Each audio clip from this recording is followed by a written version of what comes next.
Ladies and gentlemen, boys and girls, my name's Sorcerer Dave, and we've been discussing some very silly things off camera, so I'm in a bit of a silly mood now.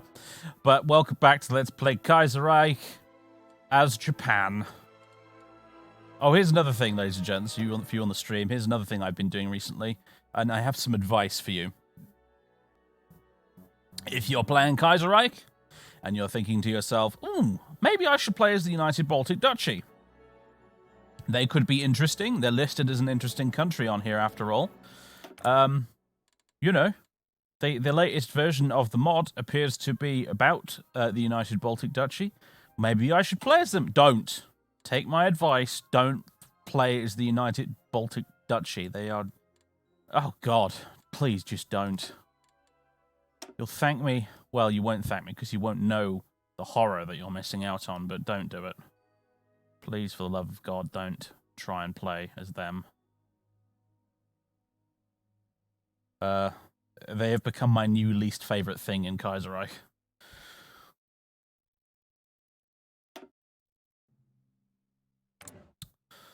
Okay, so here we are as Japan.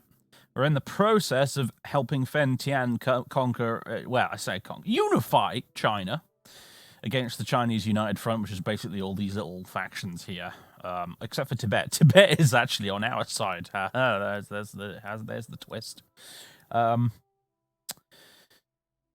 yeah, we're authoritarian Democrat because we went for the combined national government and suspended elections until the war's over. So yeah, that's why that's a thing. Basically, just copied the British in World War II, who did the thing where they just suspended the elections and brought both parties into government. So yeah, because everyone bangs on about Churchill being like prime minister during the Second World War, but what's often forgotten is that Clem Attlee was also deputy prime minister in the Second World War, and he actually became prime minister after winning the election in 1945. So there you go.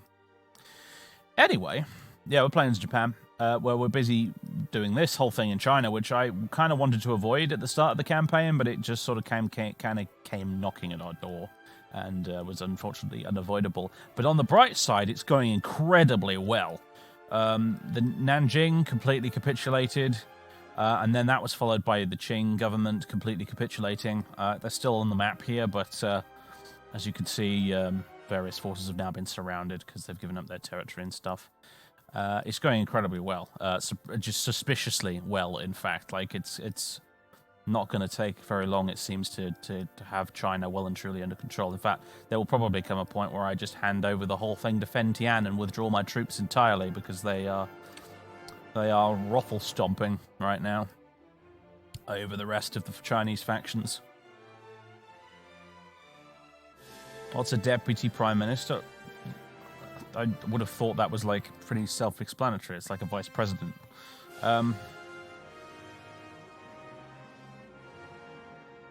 Anyway. So, war has not really kicked off in Europe yet. I don't believe. No, the Weltkrieg has not begun, although it is 1939, so around September-ish time it probably will kick off. Italy is not unified. We do have big Chad Venice, though. Although Smug Top Hat Man is no longer in charge, so never mind. Got Mussolini in the Socialist Republic again, unfortunately. We've got a very diminished Austrian Empire because that have joined the Reichspakt because they tried to backstab all their allies like geniuses that they are. And Romania and Serbia basically kicked their asses. Serbia still hasn't formed Yugoslavia yet, which is a bit odd, but whatever. No cursed Sweden-Norway this time. We've just got the Norwegian Union, which has a really weird and interesting looking flag. And they're part of the Third International, I believe. And then we've just got Sweden doing Sweden stuff. Gustav V there. Iceland has not gone syndicalist yet. And Argentina is just stomping all over Chile and the Patagonian Workers' Front right now. Very out of character for them. They're actually beating the syndicalists, and I think with Chile and the Patagonians dealt with, that will probably be the end of syndicalism in South America in this campaign. You will recall in the America campaign we did, syndicalism basically took over the entire continent, but in this one, looks like the Argentinians have put a stop to it. So there's that, I guess. Middle Africa hasn't begun collapsing yet. I don't know if they will. That's also interesting.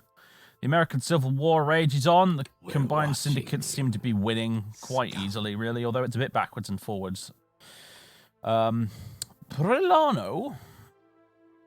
if that is your real name, thank you very much for those gift subs. That's very generous of you. We're watching you, scum. So that's cool. No Spanish Civil War. I don't think. I think they've completely avoided it. And yeah, there's Franco right there. We're watching you, scum. Since you mentioned it, Dr. Fat, there he is. So yeah. That's the state of the world right now. I believe the PSA and the AUS down here both have a truce at this point. They've decided to stop fighting each other and focus on the syndicalists. But they're still losing because the Sindis are just stupidly OP in Kaiserreich. Also, Canada just basically gobbled up New England and Alaska and hasn't released either of them. So, well, congratulations, New Englanders. You are now Canadian. And, yeah.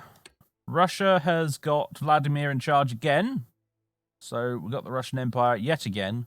However, he is bad Vlad this time. He's gone paternal autocrat instead of constitutional monarchy. So he's gone absolute monarchy and has basically learned nothing from his predecessors, one assumes.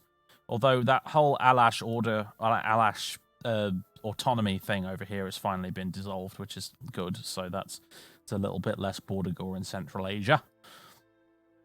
But yes, he has basically just decided, you know what? I'm just going to do exactly what my ancestors, the other Tsars, did, and hope that it doesn't also get me killed like it did them. Whatever. It probably won't, is the funny thing, actually. He'll be just fine. He'll probably stomp all over Germany with the Sindis' help in the West, and he'll be just great. But, yeah. Kaiserreich, you so silly. You so silly. The idea of the Russians actually welcoming a Tsar back, much less an autocratic, authoritarian one, is just stupid, but whatever. Back to democratic Japan, ladies and gentlemen. Although our ideological group is reactionary right now on account of this, apparently, but we are actually democratic Japan. Our next election is February 1940. We're just a coalition government at the minute, which apparently makes us authoritarian Democrats, which is interesting, but fine.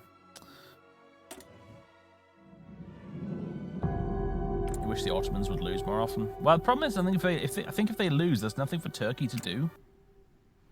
They don't have a focus tree if they lose, so they came really close to losing, though, didn't they? In this one, they were pushed back to like here, back into Anatolia itself, and they've really just rebounded like crazy. They've actually done better than I ever could have done as the Ottoman Empire when I played them. Bloody hell.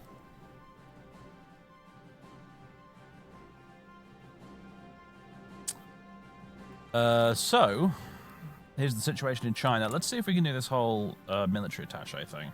We don't have enough political power to do it, but we could, I think.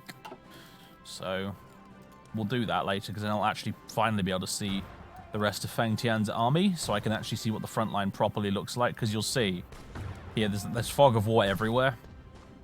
There are battles going on right now in places like down here, where I can't actually see some of the participants. It's all a bit... But anyway, okay, the Yamashita's front line has now become all kinds of weird on account of Qing capitulating. He's rushing through this gap right now. The purples are pushing on up here. The purples are actually our best equipped army currently. They have our cavalry with light tank divisions and lots of support stuff. And they also have most of our artillery-equipped infantry divisions as well. Tanaka's got he's got all the cool toys to play with up in the mountains there in the north. Yamashita, he's got all his Marines, mostly. And how are our Marines? Yeah, they're a bit basic, aren't they? They could really do some support brigades. Actually, we should think about upgrading them as soon as we have enough equipment to do so. We've got a bunch of motorized, but we don't have very much support equipment to spare right now. So, yeah. Got no national focus set. We should probably do that, shouldn't we? I think we're trying to... Right now, I think we're trying to rush our way down the Chinese path on here, because the Chinese situation is getting a little bit out of control.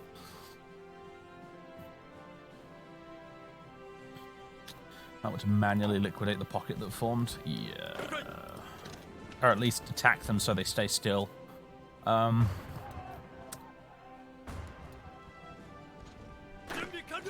as well. I've noticed as well that the Japanese, like, little infantryman sprites in Kaiserreich are actually different from the vanilla ones. I noticed this last time I played vanilla.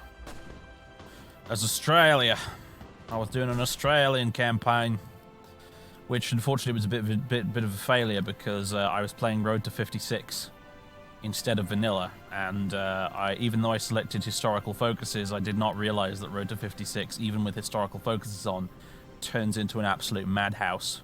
So my Australian campaign was kind of ruined by the fact that Japan had a civil war in 1941 and went democratic as a result, completely terminating the entire Pacific theatre in the process. At which point I, as Australia, had pretty much nothing to do, and thus I quit the campaign. But that's completely besides the point. I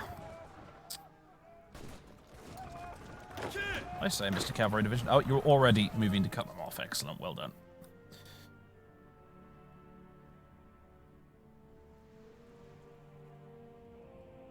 It's a shame because I love Road to 56's tech tree.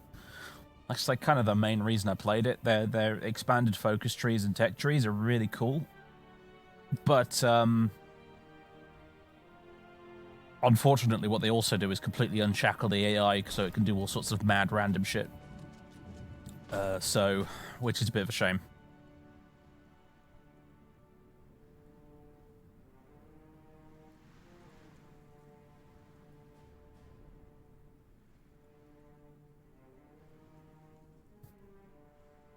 Never mind, never mind.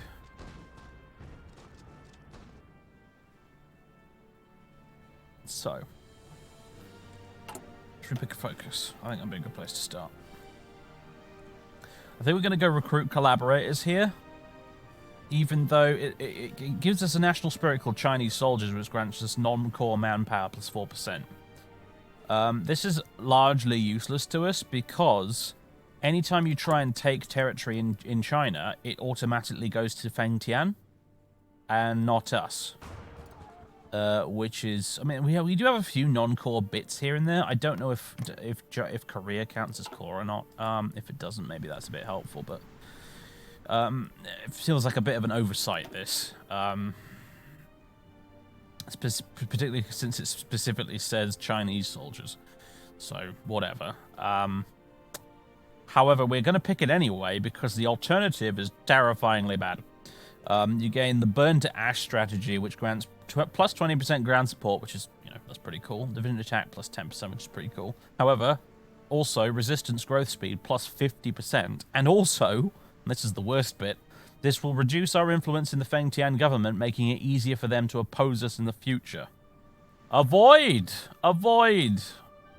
Recruit collaborators. What? Okay, apparently that's been immediately bypassed. What the heck happened there? Alright, fine.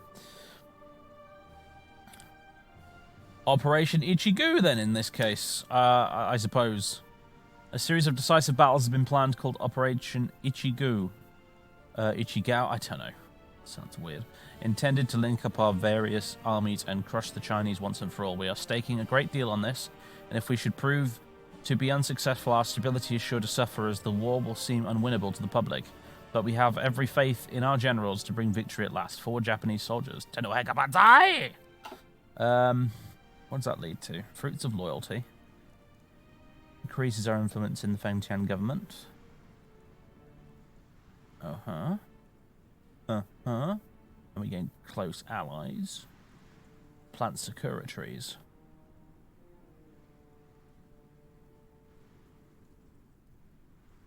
Interesting.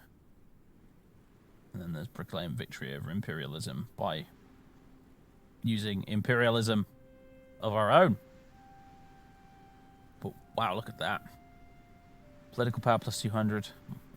Modify imperial glory by plus 0.25 data political power gain, plus 25% stability, plus 25% war support. Justify war goal time goes down by 25%. Special forces minimum capacity goes up by 48. Oh, thanks for banning that bot. Cheers. Was that you, Spaghetti? Well done, mate.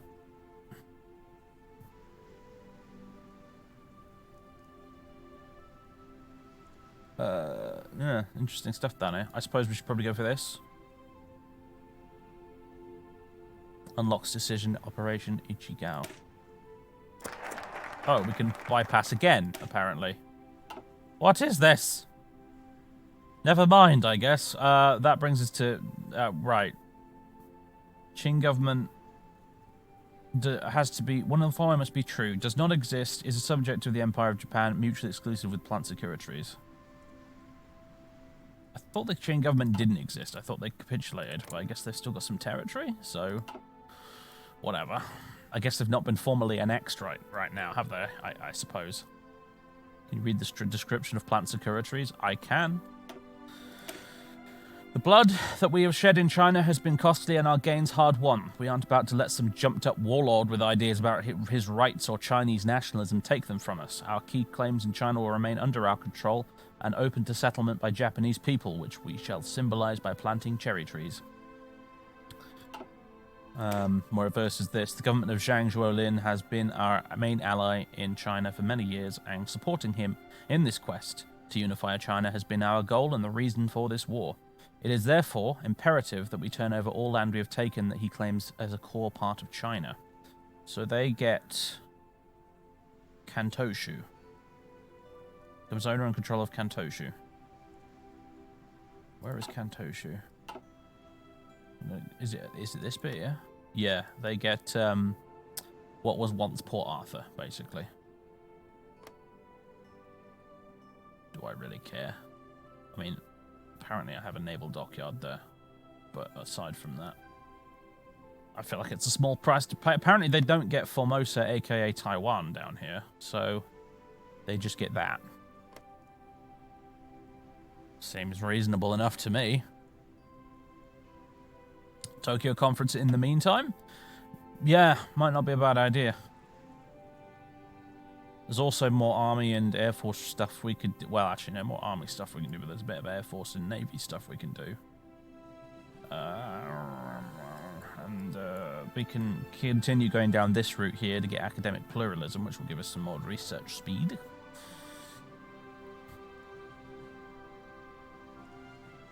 And then we've not even got to all this yet. There's a whole economic thing down here, which we've not even got to yet. Because we've kind of stalled here at enact women's suffrage. This is a big focus tree, isn't it? I'm now realizing just how goddamn massive it actually is. There's a lot to do here. I mean, if we get a formal alliance with Fengtian, that'd be kick-ass, because then we've got all that Chinese manpower to play with. In supporting our future wars. Like, if you've got a friendly China with you as Japan, there's nothing you cannot conquer in Hearts of Iron. At least that's how it used to be. Back in the olden days. I remember playing my Japan campaign in Hearts of Iron 2. And once you've got a friendly China on your side, like, nobody can stop you.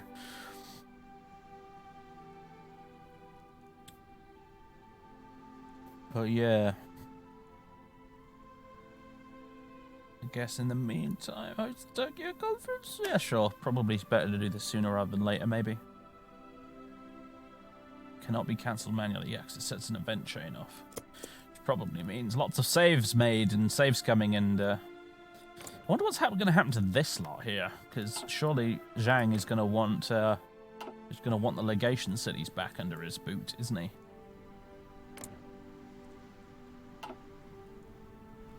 Is that going to prompt a war with the Entente? It could do, you know. It could do. Perfect excuse to take the Dutch East Indies, after all. Also, on that note, Pacific States. Either can you lose to the combined syndicates of America, or can you just please not join the Entente? Either option would be nice.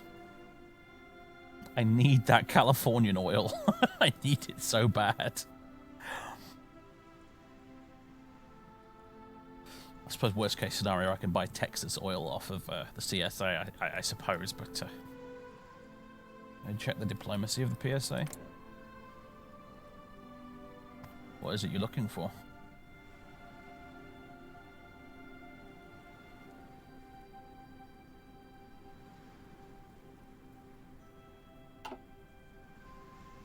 They're in a ceasefire? Yeah, they're in a ceasefire with the AUS. I already mentioned that multiple times.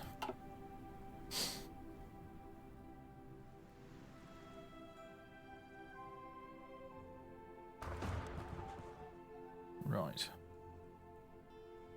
CSA will most likely lose then? Oh no, they won't. Trust me.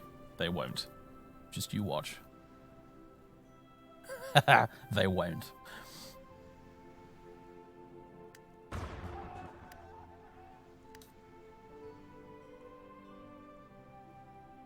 Unless Canada gets involved, the CSA are going to stomp all over the AUS and then start stomping the Pacific States, and then we'll get the Rocky Mountains Truce event.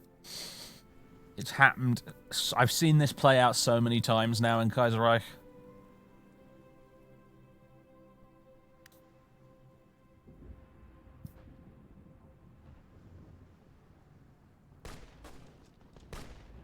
Right. Ah, brilliant. We did manage to pin these guys down. Excellent. Oddly enough, they're actually attacking out this way, which seems silly to me, but whatever. Enjoy having 50% of your strength reduced or whatever because you're trying to fight two battles at the same time, you idiots. You fools! You buffoons! Ah, right, yeah, we're getting ready to take Guangzhou, aren't we? I almost forgot about that. Hawaii refused attendance. I'm not surprised, considering they're a member of the Entente nowadays. A loss of face. Hawaii have refused to attend the Tokyo conference we held at great expense, providing only evasive and shaky justifications when questioned about their reasons. This is going to be the Forever Alone conference when nobody turns up. We're just going to be sitting there alone with the catering trolley, sobbing quietly into a bowl of sushi. Peace deal is signed between Chile and Argentina, ending their hostilities. Oh, have we got, like, fascist Chile now? Oh, yeah, we have. One of the weirder and actually surprisingly fun events in my Road to 56 campaign, actually, that I did do is Australia, is Chile has started having a civil war between these gits and the Democratic Chile government. And since they were sort of like, in a perhaps a cosmic sense, nearby, I decided, fuck it, I'm going to send a bunch of mad Australians over to Chile to beat back the fascists. And I did. And it was actually quite a fun little campaign fighting down this really hilariously narrow country where you can constantly cut people off and ruin their supply because the country's so freaking narrow.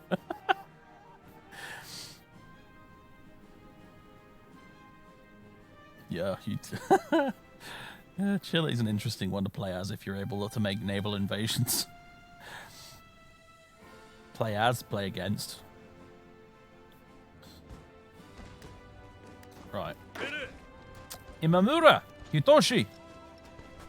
Are you able to begin this attack, my friend?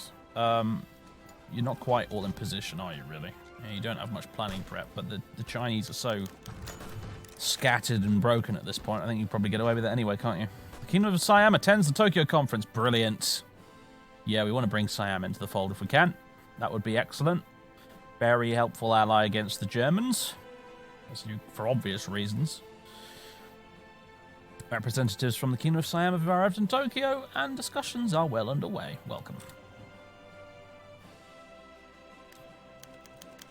The Philippines are attending, because probably they don't have a choice in the matter. And, yep, Patagonian Workers' Front is dead. I heard, apparently someone mentioned on Discord, or was it was either on Discord or in the previous stream, that if you play as Russia and you actually go socialist, which is not a thing I knew Russia could do in this, but hey, apparently they can, you actually get, like, Zhukov back as general, along with a few other dudes. It's awfully tempting just to have Zhukov back.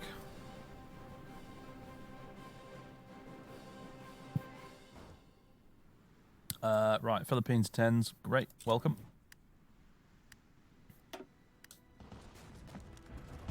Yeah, green arrows, I kind of figured.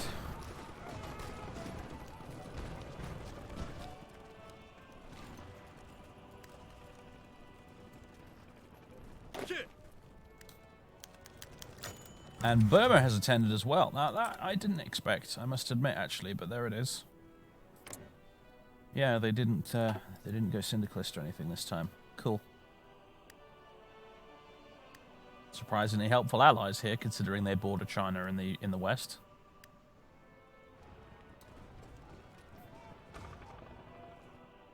Yeah, those guys in the prosperity sphere, potentially also the Princely Federation, because there's a whole thing you can do with them as well.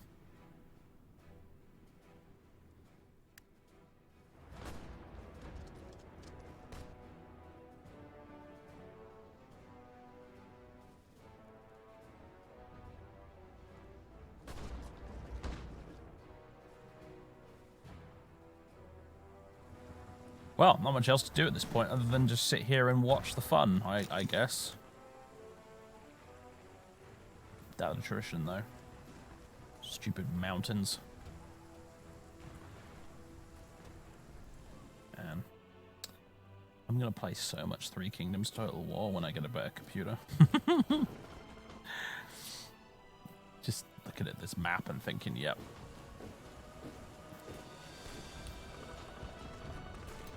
You want to play that game.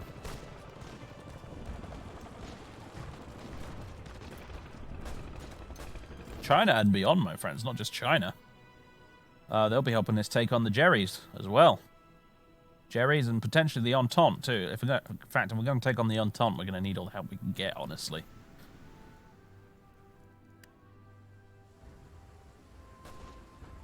I'll be able to learn Chinese geography, I know! Might even learn how to pronounce a few things correctly.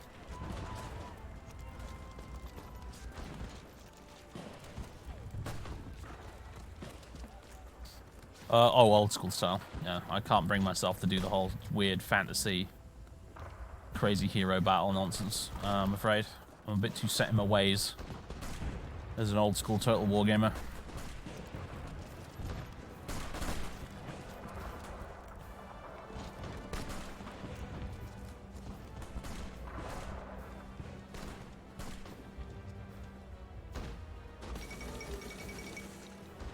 Parliamentary Romania restored by military.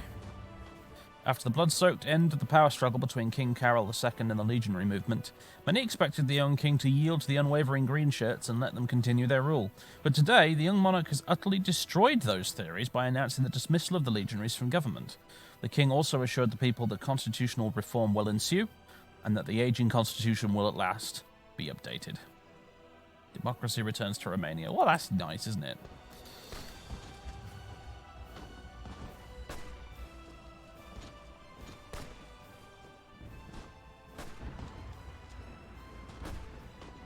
I'd like to think that King Carol followed Hirohito's example.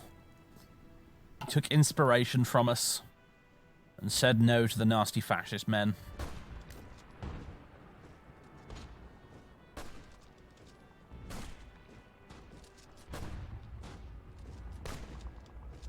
Sounds like Romania has a lot going on in Kaiserreich, yeah. Could be a really interesting faction to play as. I mean, I hope so anyway. I thought the same thing about the United Baltic Duchy, but then, oh no, oh no, oh no, oh no. I made 2 attempts at playing the United Baltic Duchy. The first attempt was hilariously unsuccessful. The second attempt was also unsuccessful, but like I probably could have won it eventually, but it was just so dull that I had to stop playing. Right, free factories. What do we want to spend it on? Support equipment, I reckon.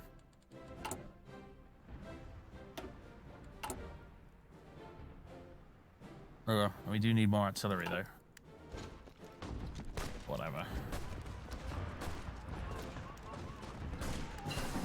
He doesn't look remotely like John Cleese. What on earth are you talking about?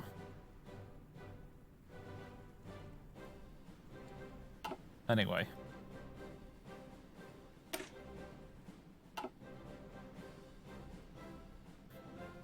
Radar. 1939. Radar, in fact, specifically. So... Actually, no, let's get this.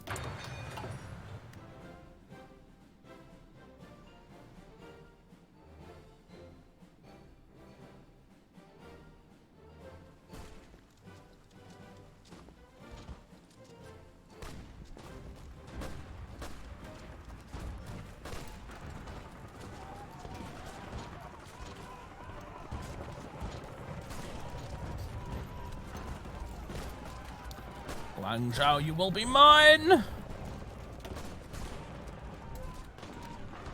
Oh, poor Chinese. I mean, our divisions here are nothing to write home about. Look, about 40 soft attack, 32 breakthrough, 6 hard attack. Pretty bad, honestly. But they're just so much worse. And they're outnumbered to boot, so...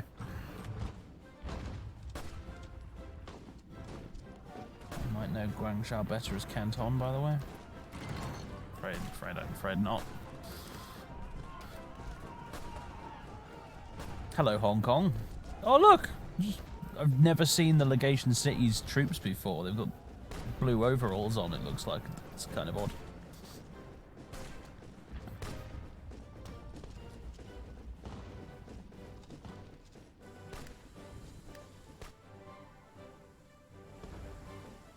Finally filling in these massive gaps over here. We actually are. Well done, Yamashita.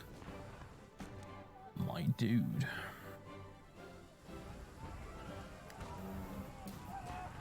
Oh, can you see the pocket forming here? Oh, it's going to be so beautiful!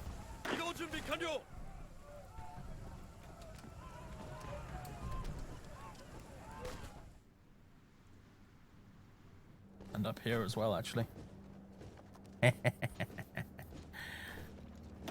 Factor already en route to making it a reality. Oh, good. Good, good, good. In fact, a better idea. How about you do that? Just go ahead and do that.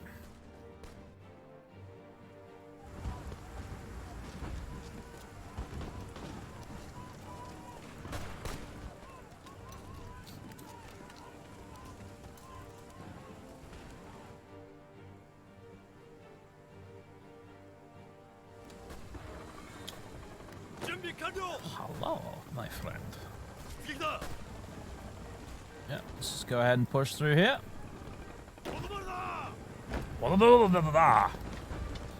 Sorry, it's really what it sounded like to me. I'm sure English sounds equally stupid to Japanese people. You know.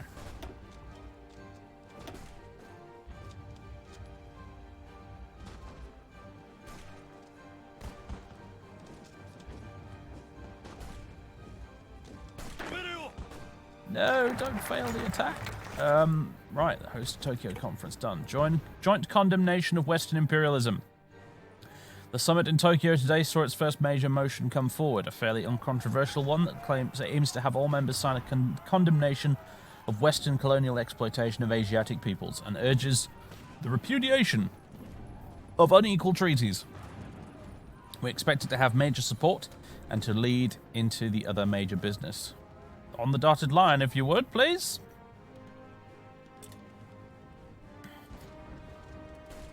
Yeah, I love how Feng Jian isn't participating in that. That's quite funny, actually.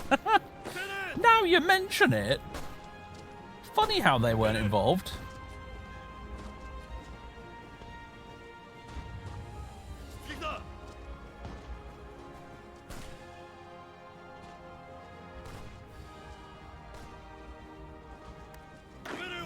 That's just failing miserably.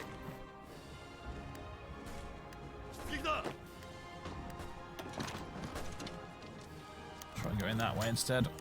Tokyo, resolution on trade.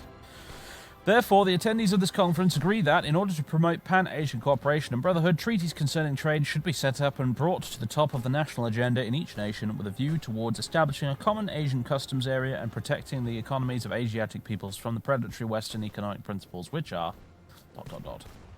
Perfect. They must agree. I mean, I'm not going to say they don't have a point, considering how the Western empires have been ransacking China for quite some time in this timeline now. I'm looking at you, legation cities.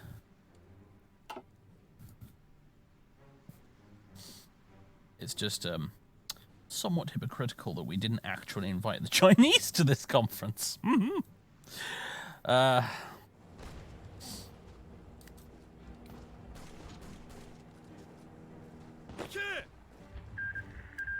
Somalia has joined the Cairo Pact. Interesting. I don't think I've ever seen that happen before.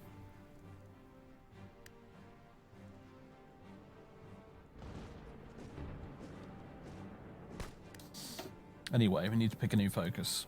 Mantetsu project, what's this? Mantetsu manages the railways of Manchuria and Korea on our behalf and is deeply involved with the economy of northwest China as a result. As we expand our influence into the interior and the coast of our Chinese proxy, they are sure to propose the increasingly ambitious projects to develop the region. Unlocks Mantetsu project decisions. And we've also got the Osaka Economic Bureau. Ah, this looks like a good one to me. In Osaka, one of our major industrial cities and a historic trade hub, we have decided to set up a commission drawn from all over Asia. Its duties are mainly concerning the economic ties between members of the greater East Asian co-prosperity sphere. By putting resources into this, we can promote autarky and economic self-confidence among Asians and extend our influence over them further. Unaligned and subject East Asian nations may now be invited into Japan's sphere of economic influence. Yes, excellent. Excellent. The Levant and Asia mine is just a massive battle royale. It kind of is. Oh dear.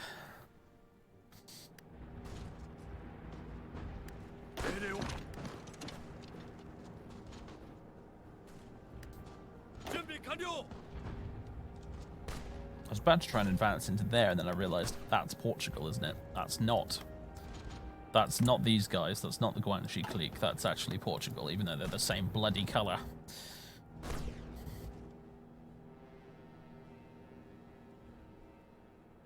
I know it's a separate focus for inviting nations to the military alliance, but, you know, we've got to start somewhere. Look at the army the Philippines has managed to get built back up now. I'm impressed, Philippines. Good for you. We've got our navy still out doing stuff, haven't we? You guys could probably stop, honestly. I don't think we've sunk a convoy in years. Might as well not waste the oil. I mean the fuel. Same thing, really. Tokyo calls for a deep economic ties. Asia must succeed. We are preparing a package of memoranda for the Tokyo conference, calling for deepening economic integration between our economy and those of the attendees. Favorable trade terms, privileges for Japanese companies, currency exchange mechanisms, and much more are all part of the broader plan presented to the conference.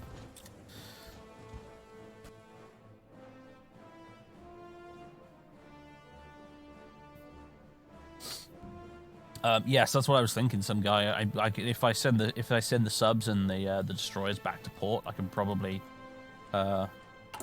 lay off the trade a bit with the US. Whoops, not quite that much.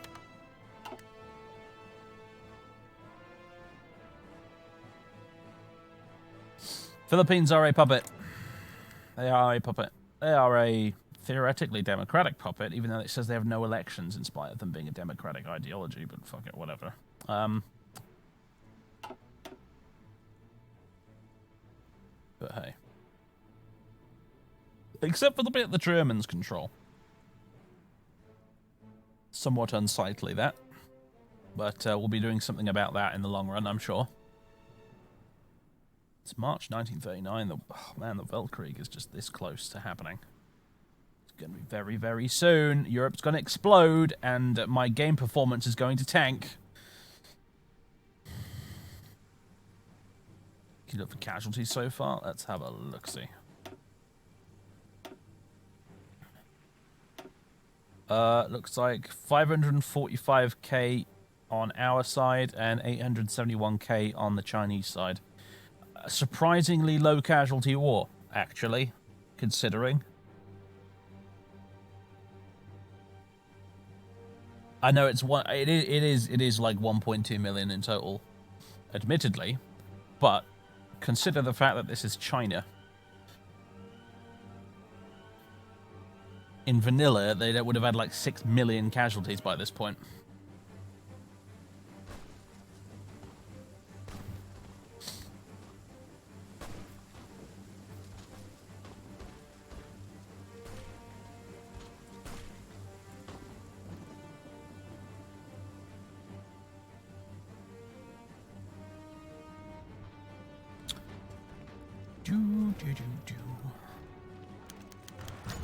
Final resolution, a military alliance? Question mark? Ostensibly for anti-colonial purposes, the time is now ripe to bring the remaining conference attendees on board with a full military alliance to oppose our rivals. Far better to let the blows fall on them, after all. If you wish for peace, then prepare for war. Hey, there we go. Siam is aligned with Japan. It would seem the statesmen of the Kingdom of Siam have agreed that their path to prosperity and strength comes from cooperation with the preeminent power of Asia, the Empire of Japan. We shall be making arrangements to bring them into the formal military alliance that underpins the greater East Asian co-prosperity sphere. Come and get your slice of China! Come and get it while it's hot! Philippines align with Japan because they don't have a goddamn choice, for the most part. And Burma has also chosen to align with Japan. Brilliant. Welcome aboard, everybody! Your United Front Alliance ain't looking so great now, is it, China? Funny thing, we can't actually add Mongolia to it, even though we're kind of on their side. And again, Fengtian remains outside of our little alliance.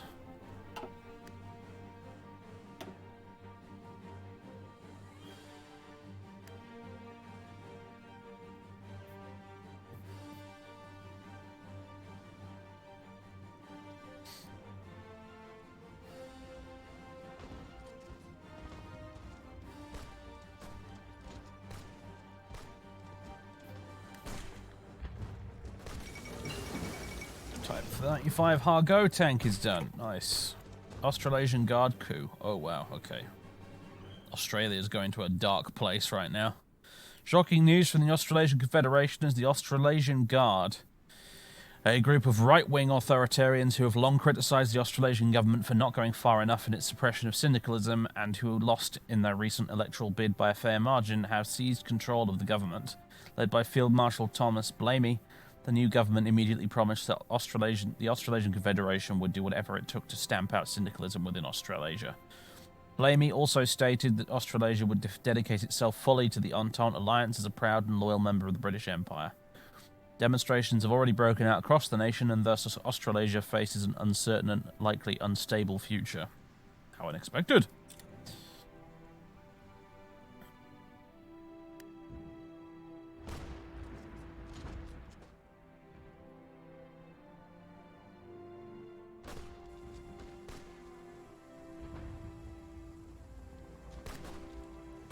Outdated equipment in production. Ah, right, yeah, of course. Special new tanks, which has got the sticker on it, which means that it's better. Or possibly cheaper, I forget which.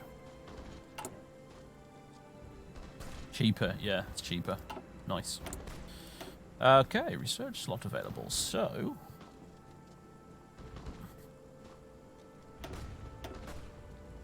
let's go advanced machining tools, or... actually, no, construction 3. Man, we have really stalled over here, haven't we?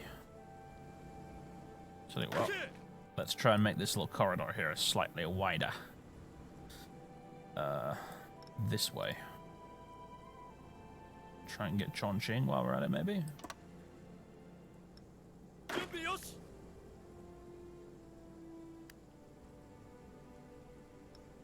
How much planning prep have you got? There's no freaking planning prep here at all. Alright.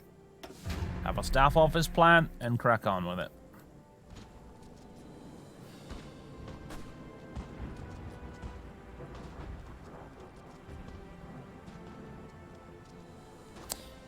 Technically, this was a defensive war. I want to point that out.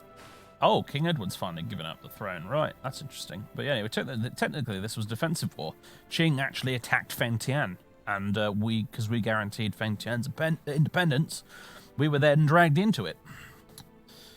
I was technically an unwilling participant in this, you know. Okay. If you can hear any hammering in the background, by the way, that's whoever lives adjacent to me next door. Slowly driving me completely insane with his techno music at midnight and his constant DIY work, whatever he's doing. He's constantly hammering away. Right on cue. There he goes again. I don't know if you can hear it on the microphone, though. King Edward abdicates the throne. In a move seen by many as inevitable, King Edward VIII today announced via radio address that he had abdicated the throne in favour of his younger brother, Prince Albert. Edward is giving up the throne to marry American film star Constance Bennett. Here you go. So I told you about it before.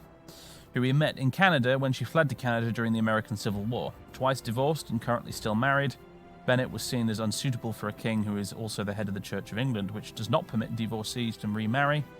That's pretty ironic, considering how the Church of England got started in the first place. But hey, and Edward was unwilling to give her up for any reason. Prince Albert, viewed by many as a quiet and socially awkward man, is said to be coronated as King Albert I, inheriting the rule over a British Empire that is vastly different from that of his grandfathers.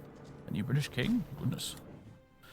So what's interesting is actually that he's even called King Albert, because of course this was King George VI in real life. He took the name George as his sort of royal name. However, I think they've called him Albert in Kaiserreich to differentiate him from the other George. Because there's three people who can become king after Edward, if Edward abdicates, and that is Albert here, the real-life King George VI. There's Henry, and there's actually the younger brother George as well. So I assume that's why they've called him Albert in this and not George.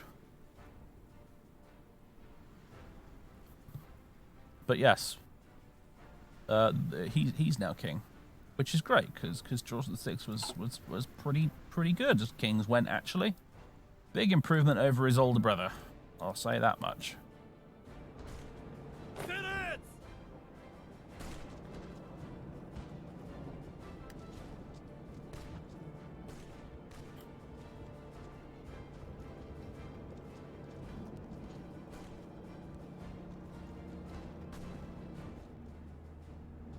Edward VIII, now the only British king to not control the British Isles. Well, from start to finish of his reign, I suppose, yes.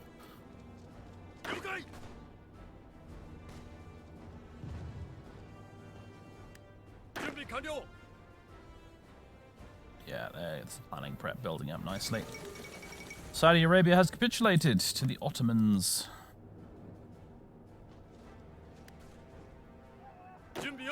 Alright, let's see if we can push even further here. I'm being a bit conservative with this right now.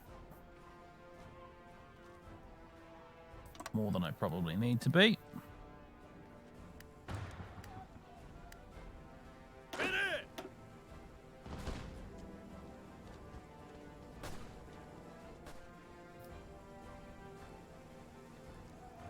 I mean, China's pretty big, so that is probably a very wide pocket, isn't it?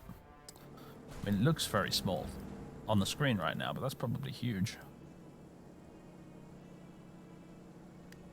Everything's much bigger in Asia. You really don't realize it until you switch the camera over to Europe. Like, in my head for a long time, I thought Japan was roughly about the same size as the UK. Turns out, no, it really isn't. At least not on this map projection, anyway. It'd be interesting if the next Hearts of Iron game, like Hoi 5, was actually with a 3D globe instead of a flat map that you could zoom in and out of. Like, that's the next big leap forward for Paradox games, if you ask me. A globe instead of a map.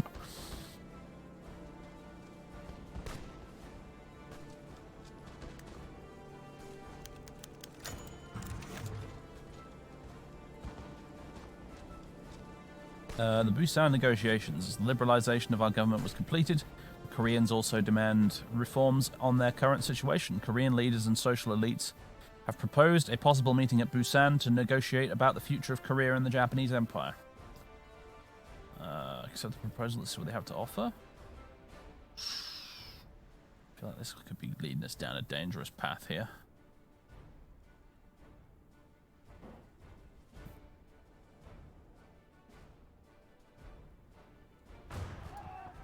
What the fuck are you doing with that hammer next door, dude? You've been at that for like 2 or 3 hours now.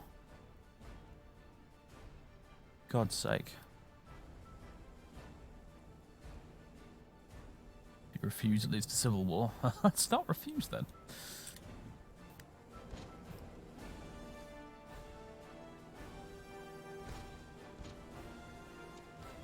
Well, I assume he doesn't mean civil war, but he probably means Korea declaring independence or something.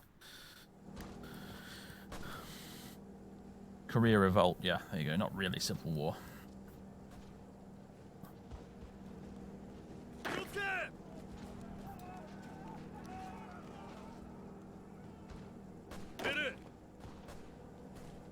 So this is going jolly slowly, isn't it? Oh, hello. Guys, feel free to, you know, squish.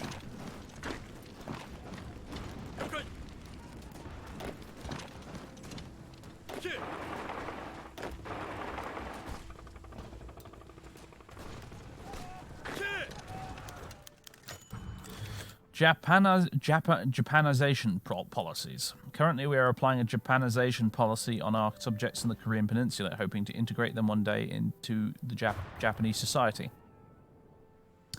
The Koreans are demanding to abolish that policy and recognize Korean culture.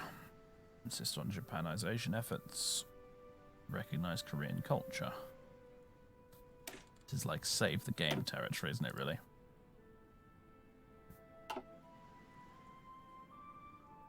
Okay, we'll recognize Korean culture. Please don't start a war. We're losing stability for doing this, but we're hopefully going to get it back later through that national focus later that comes after we're done dealing with China. Are there any decisions we can do? Oh god, there's loads of these.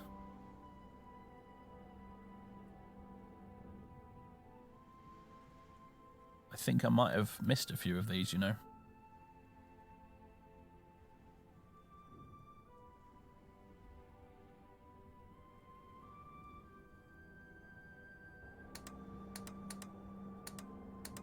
Totally forgot about that. Invite the Republic of Burma into our alliance. Ah, right, we can do this now. Should we do that now? Might speed things up a bit.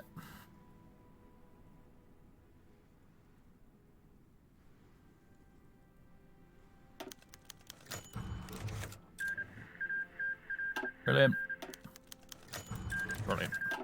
Welcome to the Alliance, boys.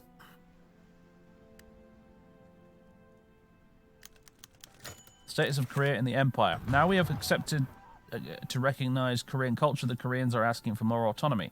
They're promising to elevate its status. They're proposing even to elevate its status to an autonomous government under Japanese control by recreating the Joseon Kingdom.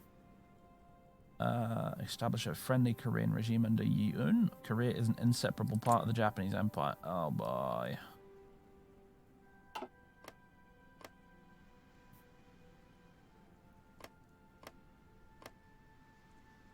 Dude, I've got like factories and shit here.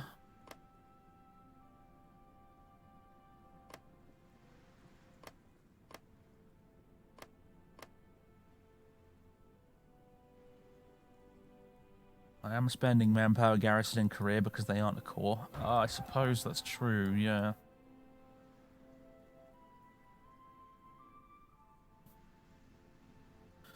Korea is an inseparable part of the Japanese Empire. Gets event democracy in Korea, question mark. You see, the thing is, though, they're not a core right now, but I think they can become a core way down the line.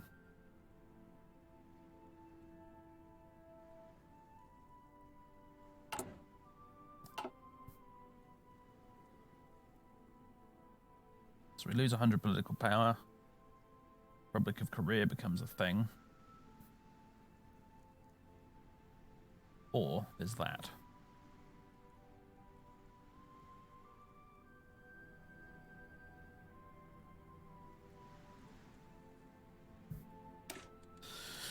It's a savity game again.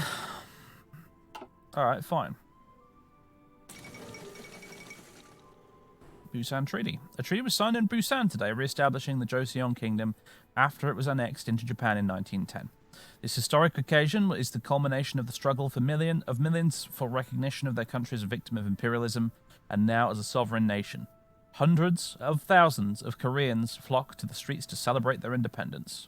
Various underground parties of Korea now assemble to formalize their association and compete for the legitimate power that the Busan Treaty brings. Splendid.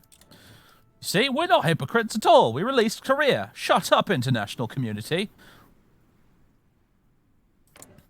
And indeed, yes, they are a puppet. There you go. Yi-un, there he is.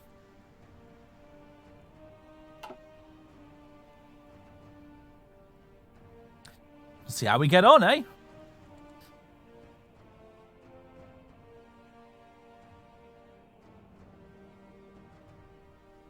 Yeah, well, I'd like Feng Tian to join our alliance, really. That's kind of the plan, right? Got these guys down here. We've got the Philippines. We've got Korea in on it. And if we get Feng Tian as a united China in on it, well, oh boy, that's quite the alliance we've got there, right? That's quite the power block.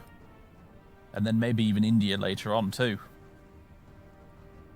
Look at us, making all the Japanese conquests.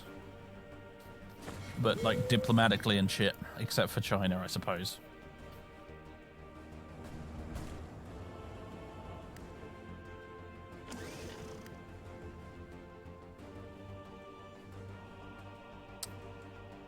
Kick the Hun out of Asia.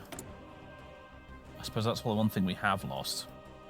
Steel. However, we can just get steel and tungsten mega cheap now from Korea via a trade. So it ain't all bad. What up, Korea?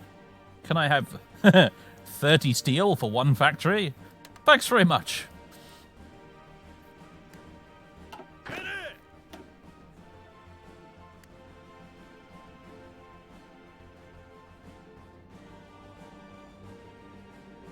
Yeah, steel's not difficult to get your hands on, admittedly.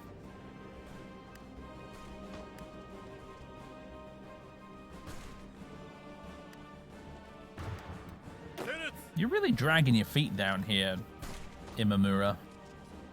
Could you crack on a bit, mate? Come on, can we speed this up a little bit, perhaps?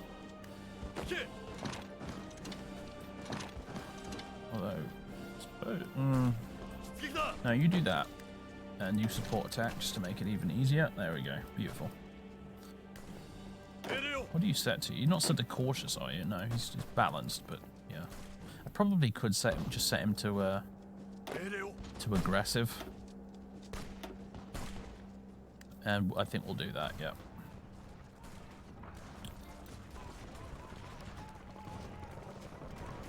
Right, is Yamashita ready to go? I mean, he's ready-ish. He's about as ready as he's going to be.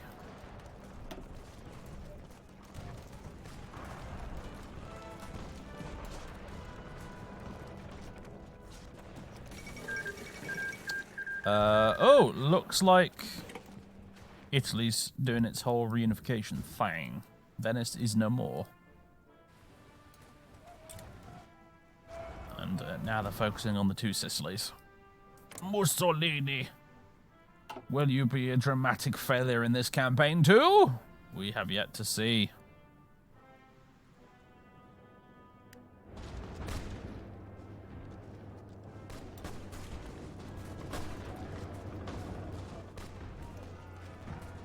That was a nice surround we got on those guys. That makes me happy.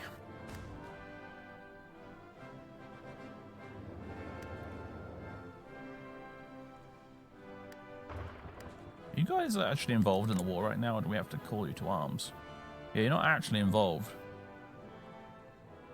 We don't want to share the fruits of war unless we have to. Oh, I forgot. Yeah, we have the Imperial Glory thing. We can't call in allies unless we're at war with a major or losing a war. Ha! Yeah, that's a thing. I totes forgot about that.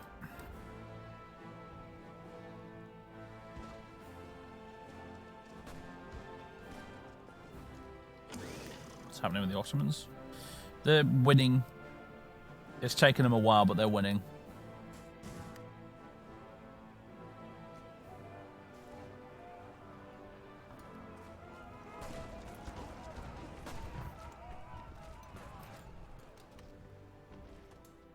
Really wish we could have some air support.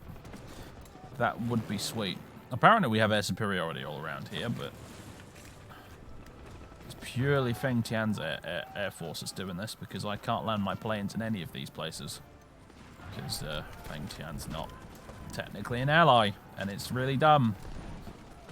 Did I send an attaché? No, I was almost saved up enough political power to do it, and then an event took it all away. Because I think it's because we made Korea independent. I think that's what did it. My God, look, they've already got some dudes. I mean, half of it's militia, but they've already got some dudes.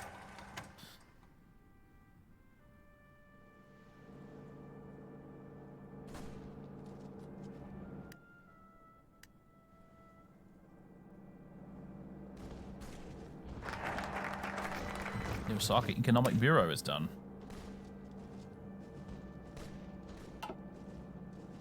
Very good. Integrate the greater Asian economy. Economic power is the key to all, and with undisputed mastery over Asia at our disposal, we can begin the process we started in Osaka, tying the economies of East Asia closer to us in order to make them subject to our will. Political power plus 100. May now take decisions to promote investment in sphere members, which over time can lead to Japanese control over the country. And then there's still the Mantetsu projects. I'm really curious about this, so I'm going to do it.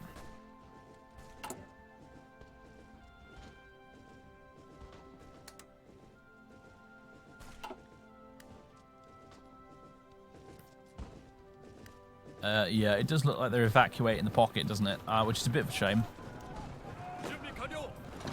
Admittedly. Let's see if we can head them off at the pass.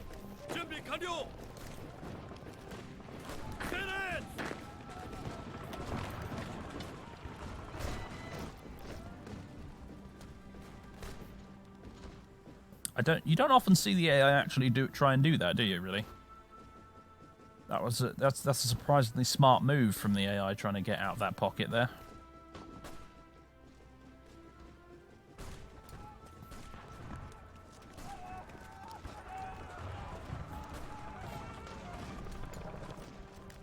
I mean, look, I'll be honest, Humpy, rogue.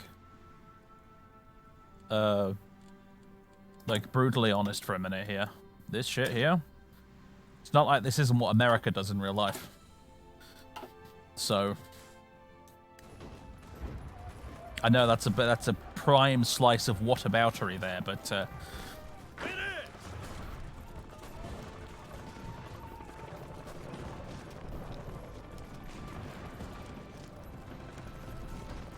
will the AI be smart enough to try and take that? Probably not. Let's make sure they don't go anywhere and get any funny ideas, though, just to be on the safe side.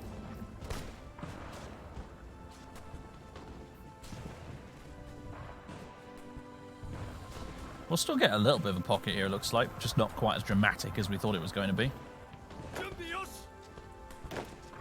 No, don't support that one.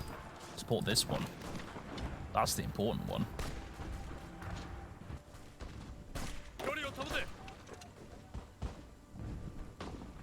Alright, now you're good. He's moving. Brilliant. We've got him. Gentlemen, we got him.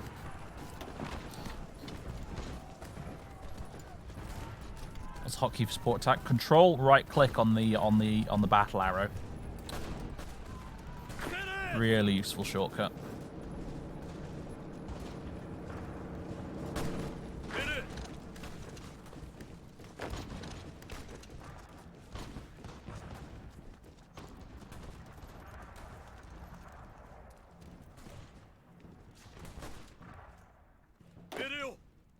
Yamashita is not making very good ground either. Let's just put a stop to that. No need to waste equipment and manpower.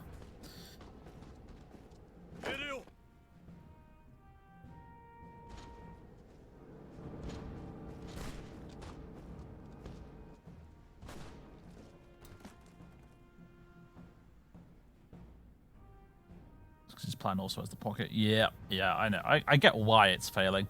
So we might as well just stop it until that little problem is solved. Oi, they just took a bit of land back. That is unacceptable.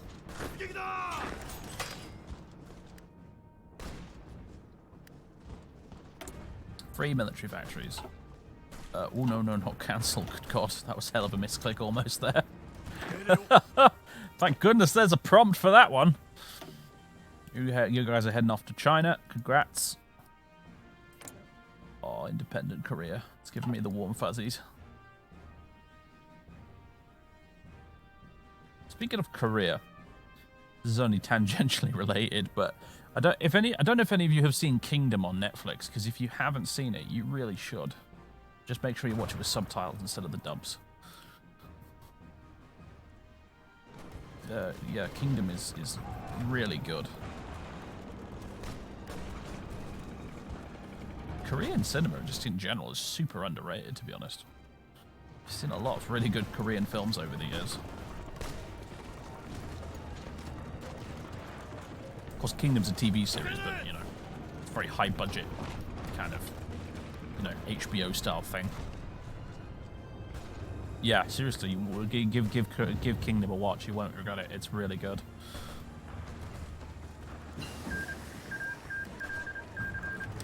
Let's see. Treaty of Canberra, the Australasian Union, and the Republic. What? Australasian Union? When did that happen? What up, John Curtin? I didn't know John Curtin led Syndicalist Australia in Kaiserreich. That's awesome.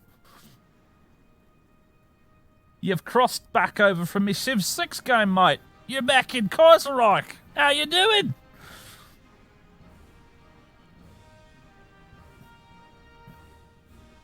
Well, I guess the guard didn't last very long, did they?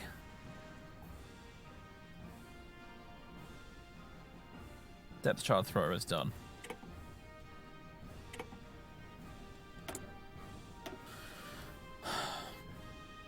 Well, crumbs. I didn't see that one coming. Ooh, we could actually get this really quick if we spend a bit of XP on it. Even though it's slightly ahead of time. Showing those fashy fucks the door. Right on, man. I've been really considering playing a Cindy Australia in Kaiserreich because they seem like a really interesting faction. Suddenly having a syndicalist nation in the in the Pacific really shakes up the game a bit, I think. Because Vanilla Australia is genuinely a really fun campaign. But Cindy Australia and Kaiserreich sounds like it might be even more fun.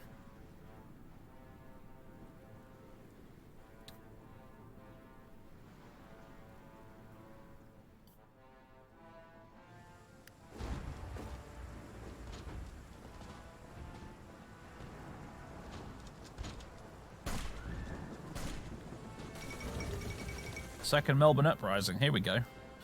Massive unrest in the Australasian Confederation has culminated in the Second Melbourne Uprising by syndicalists, mirroring the first such uprising that occurred in 1924, and which was crushed by both the government and paramilitary forces. This time, however, the unpopular Australasian Guard-led government folded under pressure from the public and has turned over control of the government to the Australasian Council of Trade Unions, which has promised the public a restoration of order and a fair deal for the Australian working man. I keep saying Australian, it's Australasian working man, technically. The revolution has rippled across the country and led to outbreaks of even more demonstrations. And so far, it's unknown whether the Entente will step in to intervene. How alarming. This is the weird thing about Australasia, and this is like New Zealand and Australia being the same country. Like, okay, fine. There's been a syndicalist revolution in Australia. That doesn't necessarily mean that it's also going to happen in New Zealand. Like, I've always found this arrangement to be very bizarre. But whatever.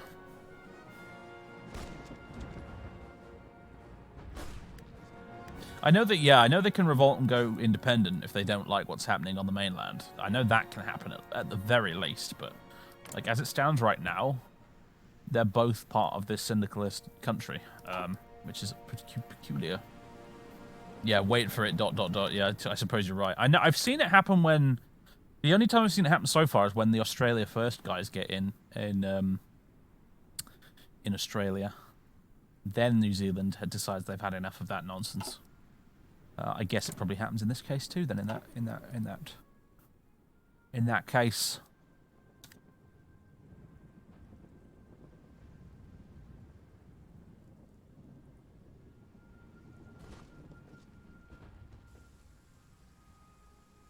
Other way, more potential territory for us. Although well, you say that, but I'm sure the Australian jackboot will come down on New Zealand pretty hard. I don't think we'll be gobbling up New Zealand anytime soon.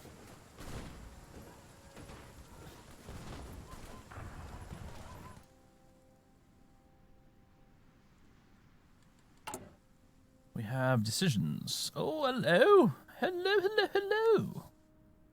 Invite Trans-Samoa into our economic sphere. Sure.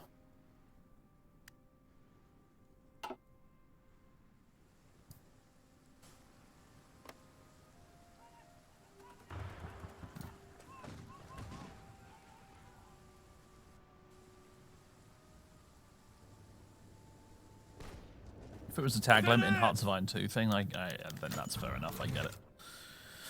Trans-Samoa has agreed. The Trans-Samoan Republic government has seen the wisdom and economic benefits that becoming part of our economic sphere would bring. They have agreed to our terms. Oh yeah, even Trans-Samoa is like a democratic republic these days. I mean, sort of democratic republic. I mean, they have elections, so... Democratic Asia for the win, except for you, Zhang. Except for you.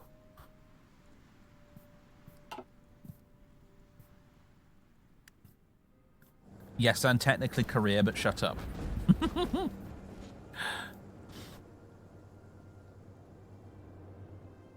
It's not a dictatorship, it's a monarchy.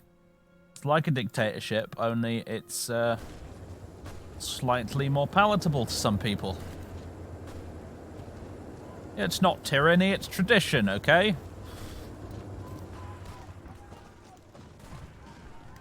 AI is actually starting to get its shit together and actually... Okay, why do we have... Right. Enough of this.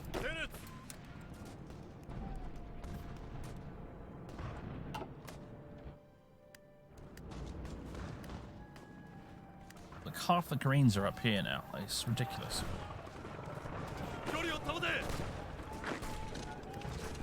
Please just get these guys squished.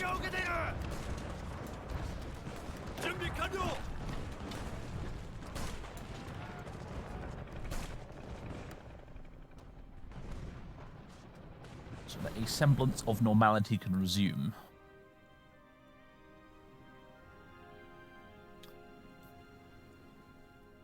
How are the purples doing up here? How's Tanaka doing? He's doing fantastic. In fact, he's pretty much accomplished all his objectives that I set him. So, well played, Tanaka.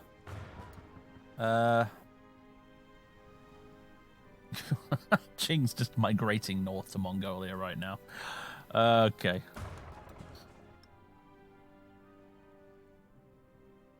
Let's see if you can make it all the way there. Up to the, past the river.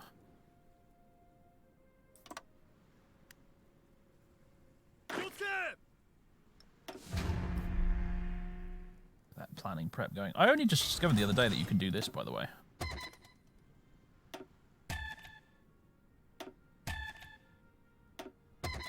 I guess that's for multiplayer. I don't think the AI reacts to it, but still. Kind of sounds like a squeaky toy.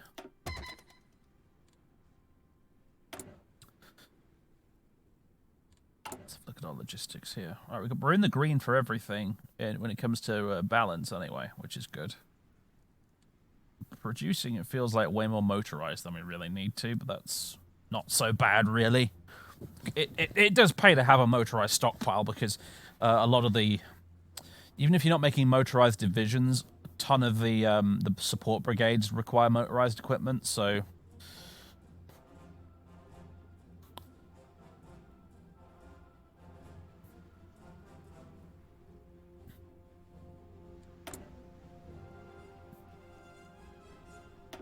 more artillery. How's our construction queue looking? Yeah, it's all civilian factories at the minute. We might want to switch back to civilian at some point, but I don't know.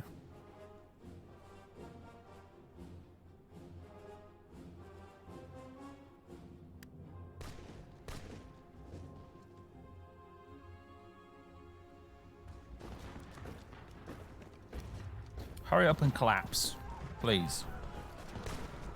Just surrender, you silly bastards. You have no chance of surviving this.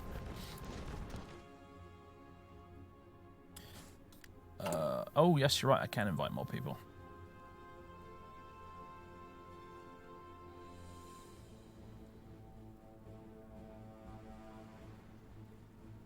Who should we invite next? Okay, Korea. That seems like a great start, doesn't it? Does this really accomplish anything, though? That's the thing I'm curious about. Do they get like a national spirit out of it? What's that about? I think in the long run it gives us more influence over their economy. Oh wow, yeah, extreme dependence on Japan. And then they get the military advisors, don't they, as well? Yeah, I recognize this from playing as the Princely Federation, actually.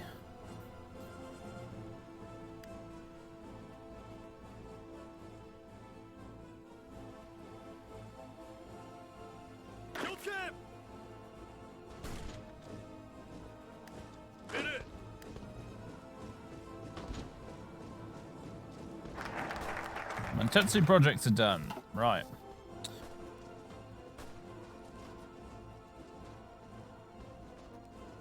I'm going to move right over to the other side of the focus tree for a bit. We're going to go with academic pluralism.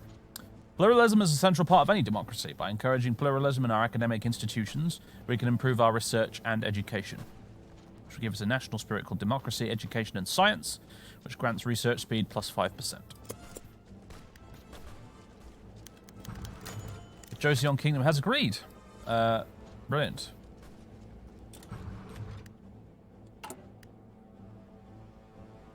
Ooh, hello. Mantetsu projects. Harbin chemical research. For 100 days, we use 3 civilian factories, and when removed, Fengtian adds synthetic oil experiments. And in the province of Songjiang, they get 2 synthetic refineries. And the Jilin industrial region.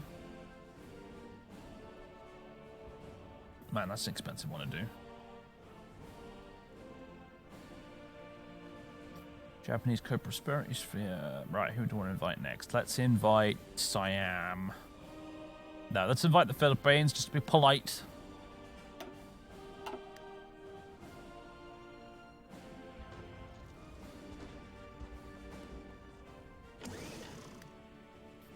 Kaiserreich introduced an economic block button above the focus tree button. Hover over to see if you have any bonuses.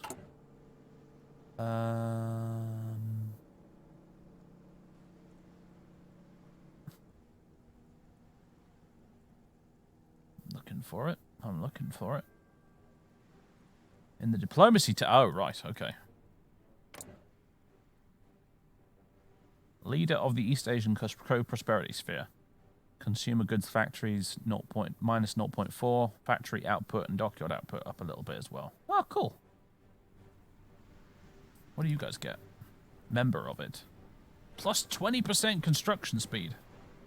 Plus 7% resource gain efficiency. And minus 3% consumer goods factories. Man, it is not a bad idea to be part of the East Asian co-prosperity sphere, apparently.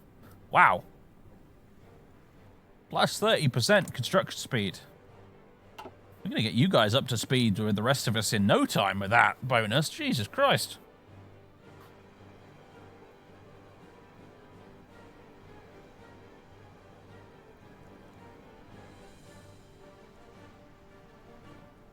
EACPS grows stronger. Oh, yeah, of course. You know what? I've even seen it before. There you are, leader of Mittel Europa, yeah. I've actually seen that little icon before, and yeah. See, that's interesting, because the Austrians are part of the Reichspakt, but they're not part of Mittel Europa. Aha. Yeah, Sweden's part of Mittel Europa, but they're not part of the Reichspakt. Ah. I like it. It's a cool system.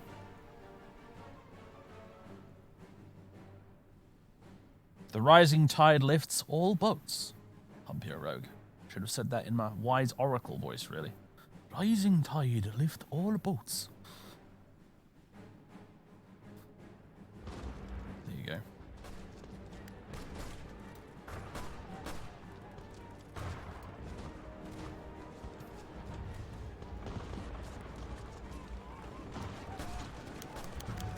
Philippines has agreed. Excellent, eh? Right, you next, Siam. One of them's gonna. Do you think one of them will eventually just say no, and I'll get very annoyed if they do that? So there we go. Let's just tidy that up a bit, shall we?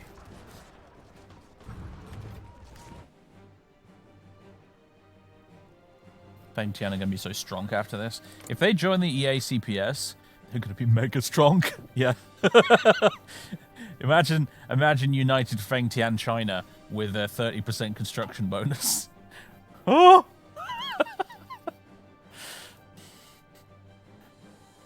Oh my god, how has this not collapsed yet? For God's sake. Make it end.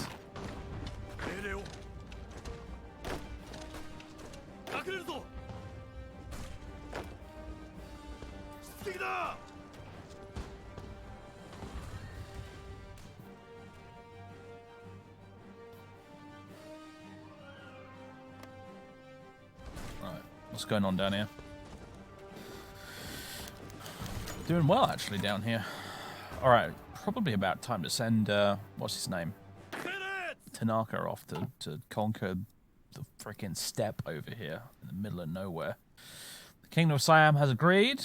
Great. Which just leaves Burma. Burma just voluntarily joining the Japanese. Now that's a twist, isn't it? I have a map of Burma on my wall behind me, along with a big Japanese battle flag thing. I can't take a photo of it right now to show you. I've promised to show you it in the past, and I didn't.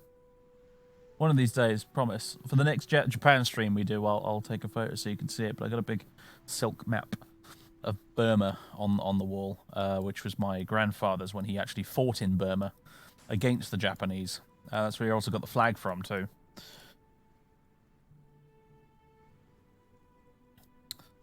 So I really kind of wish I could read Japanese because it's covered the flag. It's a flag of Japan like this one. We're watching you. Exactly like that, except it is it's covered in Japanese letters, and I don't know what any of it means. Allegedly, Grandad swapped it for a pack of cigarettes. Or traded for it for a pack of cigarettes. That's how the story goes, anyway.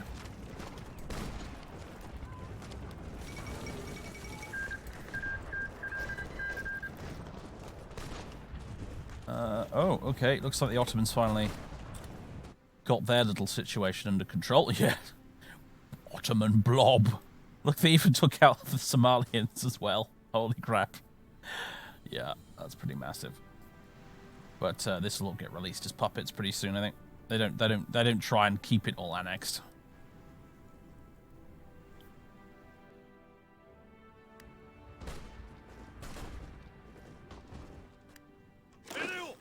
Alright, you ready to go, chump? Possibly. Yeah, actually is. Crack on. Do your thing. Do your thing.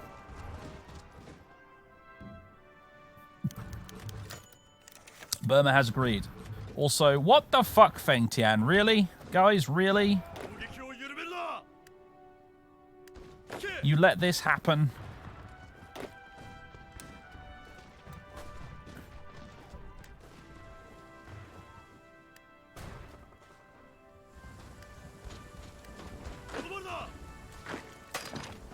Sweet Jesus, finally, come on.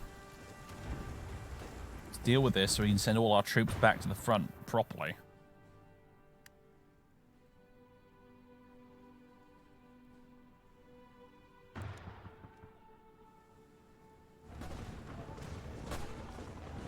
Oh, you mean this hill here? Yeah, it's kind of huge, isn't it?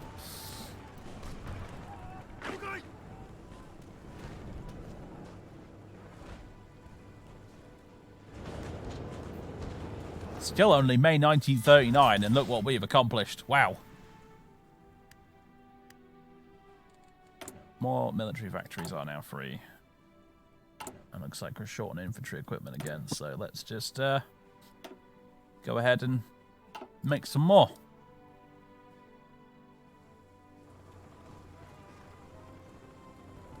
Yeah, the Fengtian will be the real challenge, it's true. Worst case scenario, like I said, we'll try and do what the Japanese AI did in the last campaign, which is quickly nick all of Manchuria off them so they capitulate. Hopefully with the help of the Koreans.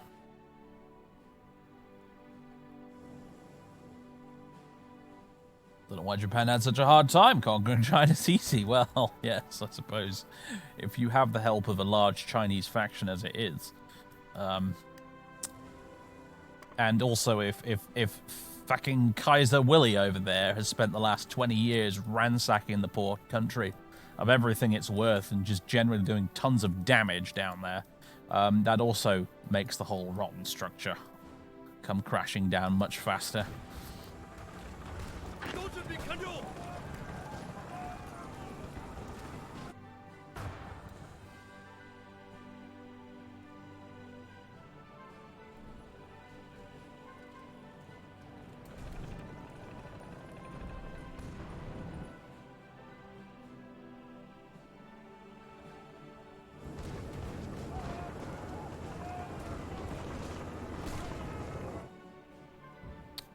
Wonderful stuff.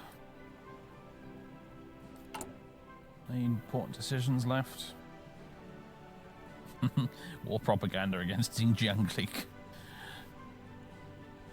Control Chongqing. Let's do that. There we go. All that war support. Hurrah. Attaches don't have enough political power. Still saving up again. The Great Drought of 1939. The country is in the middle of the worst drought it's seen this century. Water supplies are critically low and crops are dying of thirst. In some regions, local officials are organizing rain-making rituals in a desperate attempt to evoke storms and calm the people. This is like the Japanese equivalent of people shooting their guns in Florida at the oncoming hurricane, I suppose. Fortunately, drought is mostly affecting southern Korea, western Honshu, and the southern islands, and although rice harvests have dropped significantly, no state of famine has developed. However, the disruption to food production from the drought is severe enough to force us to close down several rice exchanges, including the famous Dojima rice exchange, and control the rice supply directly, at least for the time being.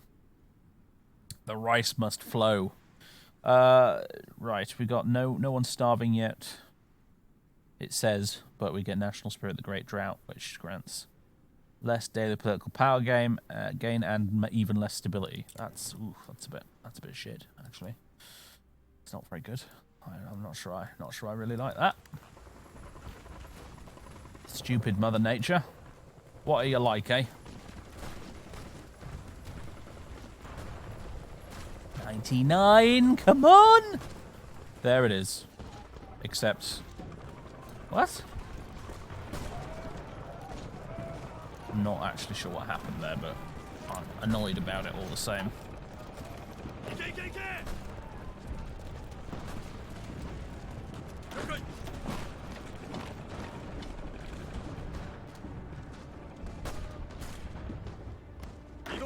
Let's just stand around doing nothing. Get involved. Guangxi clique has capitulated. Yeah, it was about time, really. Great news, it says. Hi there, German East Asia. How are you doing? Coming for you next.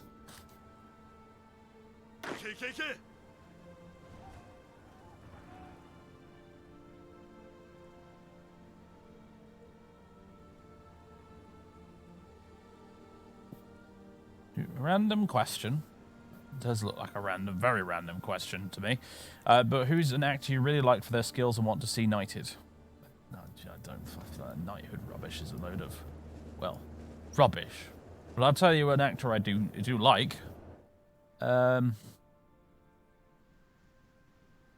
a lot. There's quite a few. Gary Oldman's always been a favourite of mine because he's a completely different person in every single film he's in, and like that to me is like the definition of being an actor. Frankly, he's fantastic. Always a treat to watch. Just notice we've got 2 assault lines here. Why? It was all the same order, but whatever.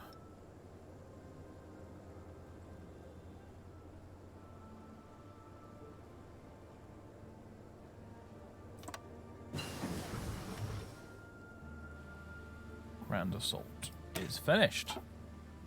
Hurrah! Okay, so now we've got assault or infiltration. I am reliably informed that infiltration is a pile of rubbish, and that even though it clearly seems to be the Japanese-focused one, because it's even got a dude with a katana right there. However, I am told that mechanized offensive and all this stuff down here is much better. So, I think we'll be going for that.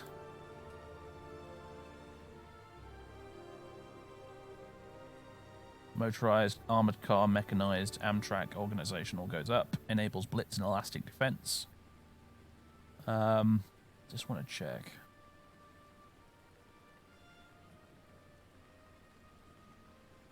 Because I think what this one basically gives you more tactics in the battle widget thing, which is why it's generally better.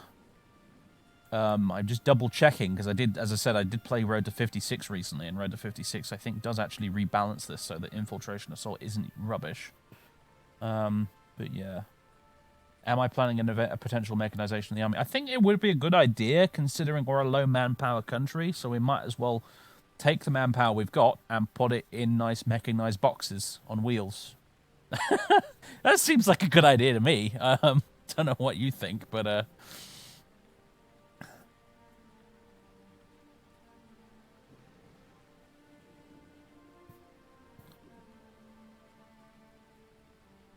so I think we will go this way.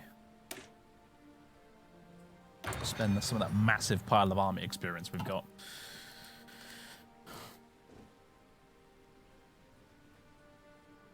There is a very real possibility of us having to fight in Siberia. That is actually quite true indeed.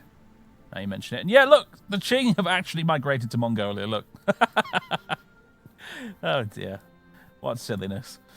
Right. We really need to get this wrapped up. Meet up with the Tibetans from the west. Get all of this rubbish cut off.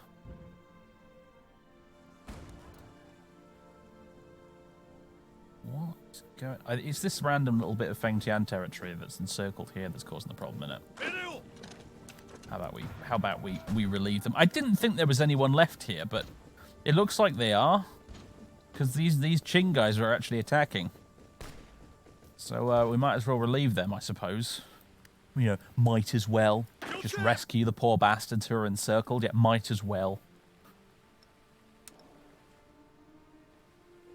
Rescue the thousands of Fengtian soldiers who are hopelessly encircled, he said in the tone of voice one would use to indicate that he's off to pick up some milk from the shops. Right. Staff office plan for you.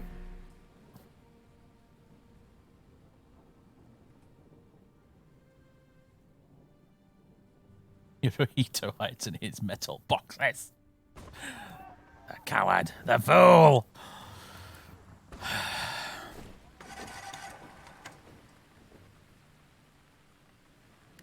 Half the Green Army divisions are unassigned. Not anymore. Oh god, yeah, they're all still hanging around up here on holiday in Changsha. I forgot about that. Whoops. Let's make sure these guys are sorted out as well. Also, Control B. You're all going to railroad your way up there nice and quick, please. Lend-Lease from Fengtian. They want to send us support equipment. We'll require one convoy. All right, then fine.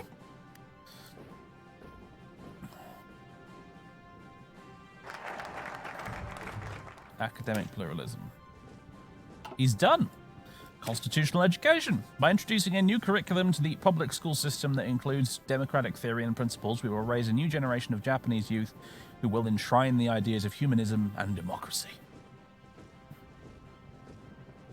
We get modifies democracy, education, and science by plus 0.1 daily political power gain. The big one, not necessarily that relevant to us now that we've, liberated a career and all that, but, still vaguely relevant. We've got other bits out here too, but, where is it? It's this one here. Cultural Golden Age. Damage to garrisons, minus 20%. That's probably going to be relevant later on.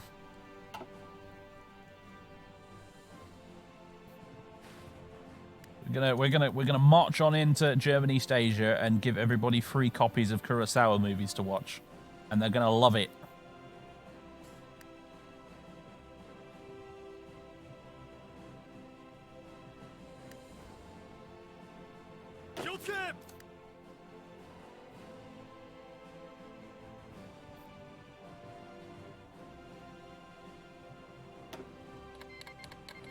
Canada has declared war on Australia. Oh boy. Oh, here we go. Whole Entente has just gotten sick of Australasia's shit. And it looks like the New Zealanders didn't revolt or anything either. That's interesting. What do we know about these guys then? Let's see. They've got decent amount of factories. Not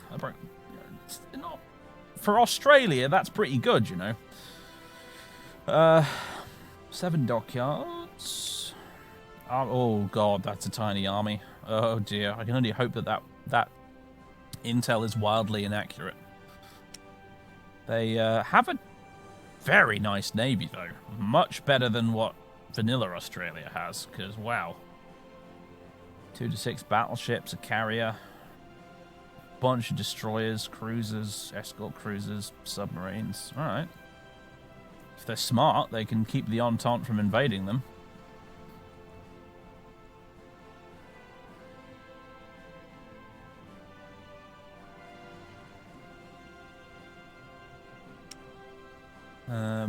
Very small air force. But you tend to have a very small air force as Australia because there's nowhere to effectively use it most of the time. When I played Australia in Road to 56, I did something that was possibly a little bit silly, and I basically, even as tiny little Australia, I built a carrier fleet. Because while ordinarily carriers are very expensive to do for most nations, I felt like it kind of worked for Australia because I basically just decided, right, I'm not going to build an air force. Fuck the air force, it's not going to be a thing. I'm going to have a fleet air arm instead. And all my planes will be carrier-based. And in the context of fighting across islands in the Pacific, I figured actually that makes a great deal of sense. So, yeah. Can we justify on them super quick and maybe... No!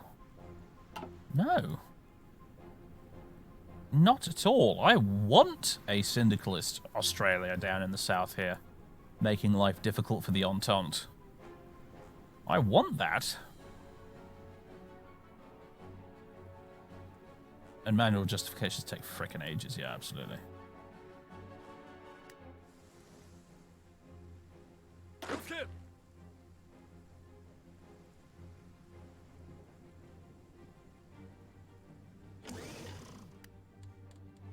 What just happened? We're running low on steel. Must be the only country in the entire world that's running low on steel. Who could we buy steel from? Siam, you got any steel? Surely you've got some steel. Everyone's got steel.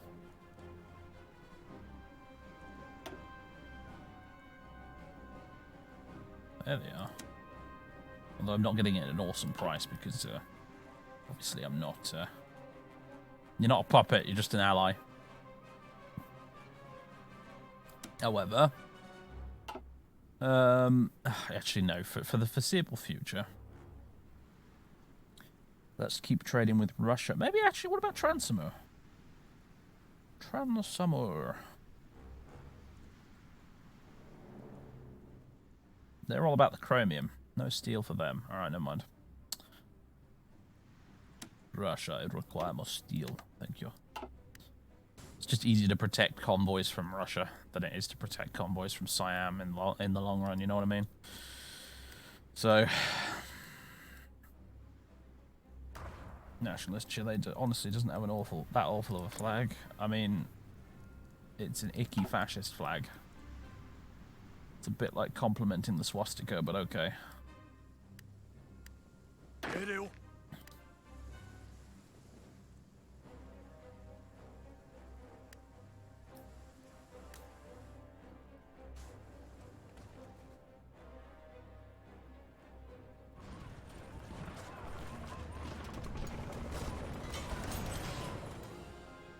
Ah, Django and his eternal hatred of tricolour flags. He is yet to embrace the beauty and magnificence of the magnificent tricolore.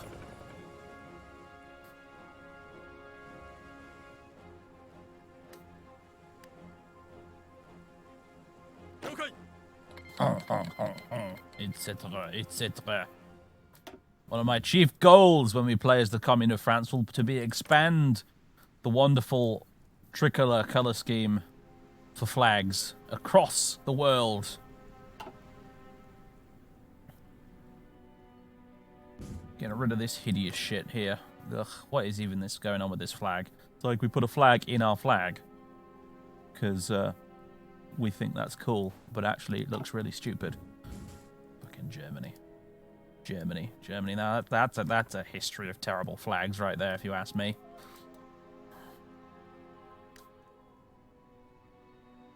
Took them till after World War II to finally get it right.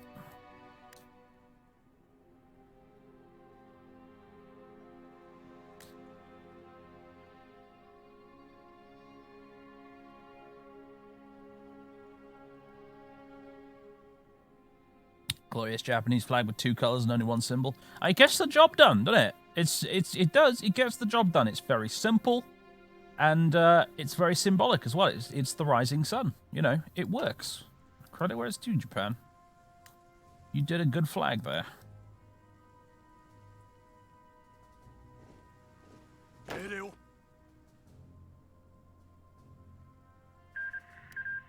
Peace deal has been signed between the... Oh, well, that didn't last very long, did it? What happened there?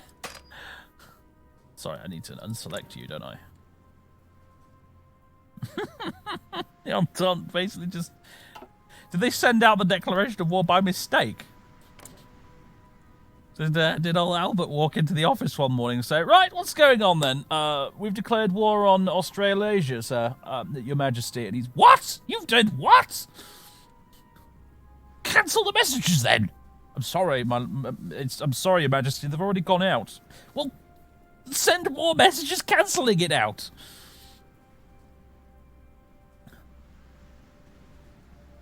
He actually does. This funny thing is actually because he's humble. He does have an AI modifier for focus on peace, as well. I told you he's a nice guy.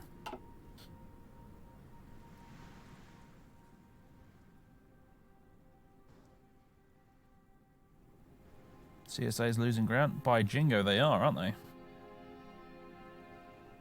Let's see if they continue to lose ground or if they bounce back again, because they do that sometimes. Because they've actually, you notice down here, they've actually gotten really close to the coast again.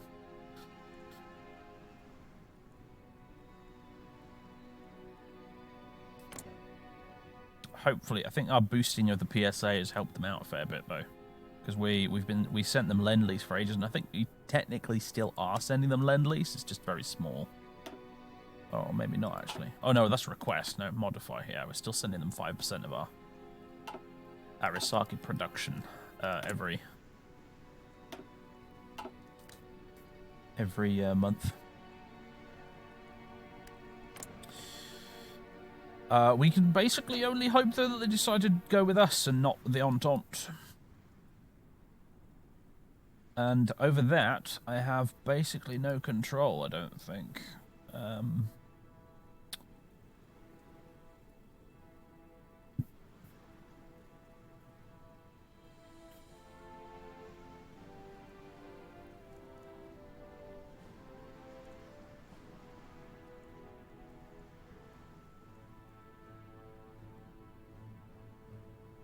think it all comes down to these guys.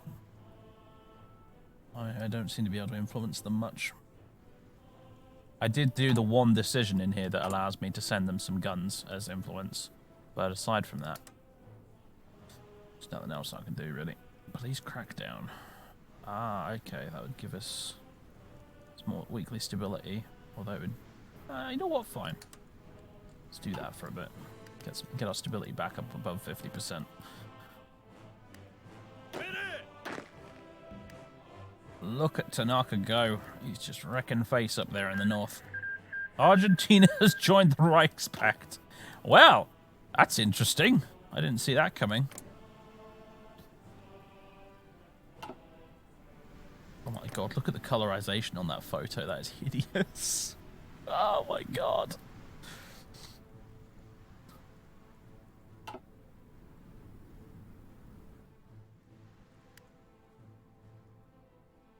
Someone did that in literally about 5 minutes in Photoshop.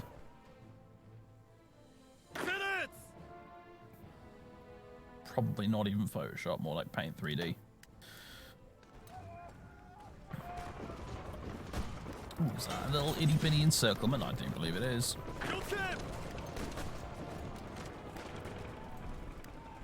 It's always nice when the AI surprises you with that. Look here, have a surprise encirclement. Oh, you shouldn't have AI. You're too kind. Right, I'm fed up of waiting for you, Yamashita. Get on with it, mate.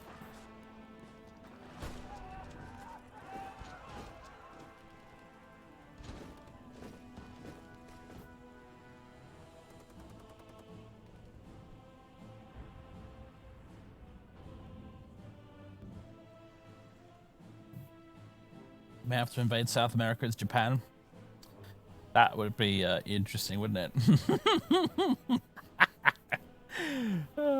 I mean, they're so far away, we probably don't need to bother if we don't want to, but we could. We totally could. They could take the Falklands! We could have Japanese Falklands, guys! Oh boy. I think it might be worth doing just for that.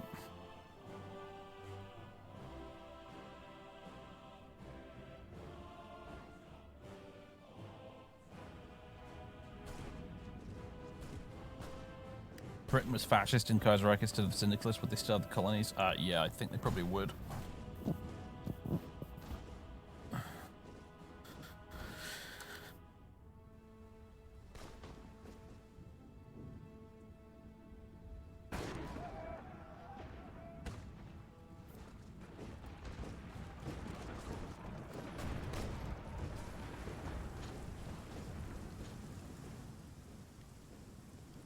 You vote for Japanese Falklands? So do I. So do I. Let's mess up the timeline as much as possible. Can't wait to see how that one plays out in 1982.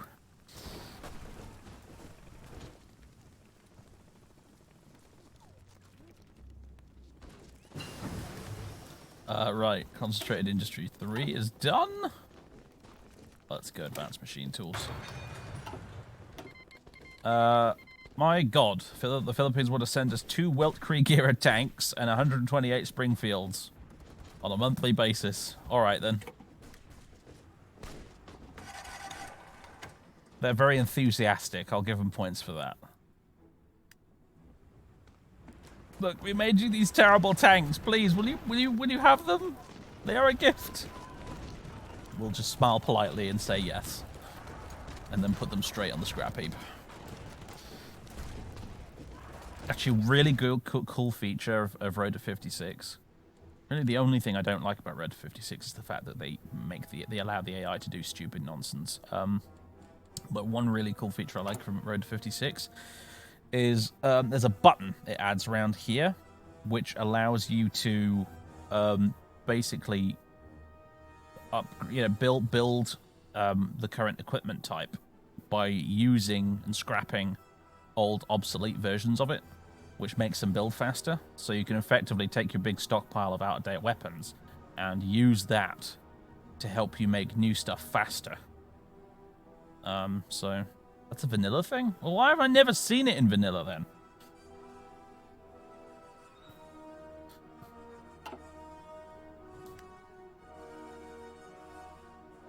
Death or Dishonor allows equipment conversions. Death or Dishonor came out ages ago. You'd think I'd have noticed by now, I guess, but never mind. Alright, fine. If it came out that long ago, why on earth hasn't Kaiserreich implemented it by now? It's been years since Death or Dishonor came out.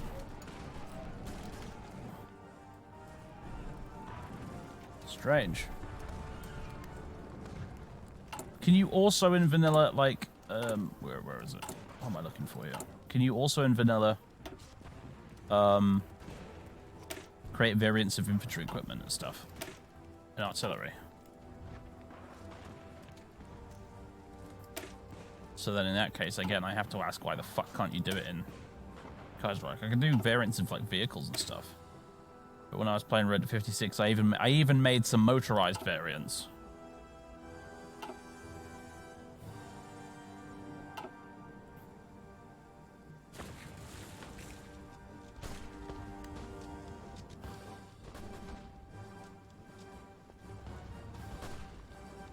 I have Death or Dishonor. So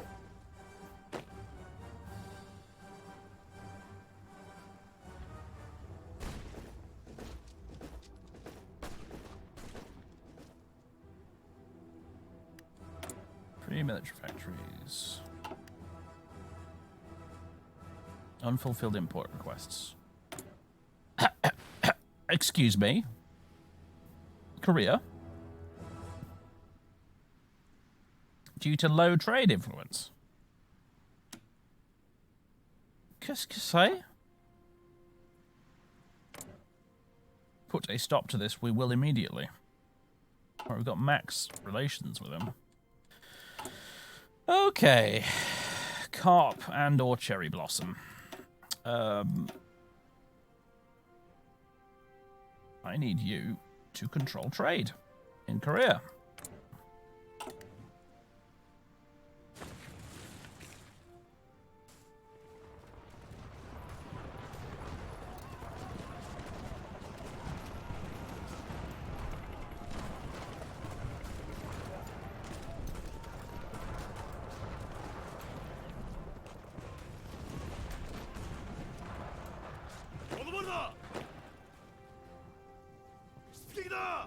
Go for a little trip to Jinghong down there, why don't you?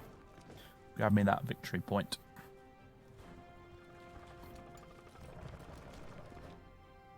Spaghetti orders. Yeah. Low manpower. Yeah. Can you please send me that steel? I mean, it's not a priority right now. We have enough, but still. Korea. Come on, guys. You're literally my puppet that lives next door and I don't have enough trade influence with you. What is that about? You just set one order from the field marshal and call it a day? Yeah, I mean, you can do that. I sometimes do, actually, but I'm just not in this case. I'm micromanaging it a little tiny bit. Frequently, I just take the field marshal and I make a front line that goes all the way up the thing, but I haven't this time.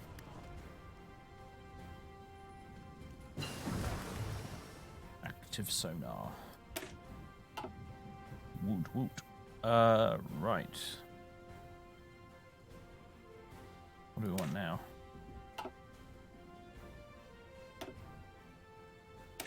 Probably ought to carry on researching air doctrines. We're a teensy-weensy bit behind on that. Mostly because I can't get any goddamn air experience.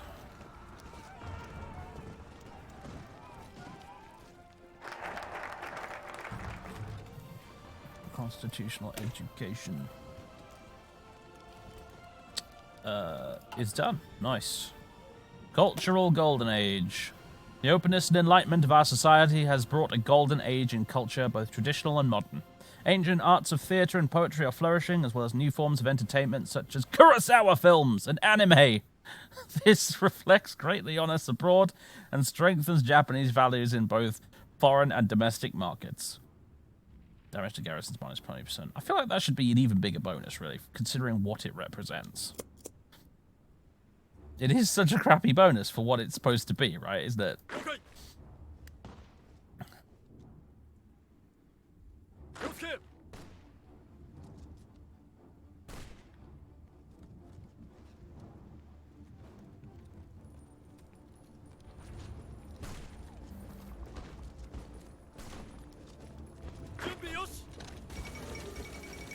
Lithuania has capitulated.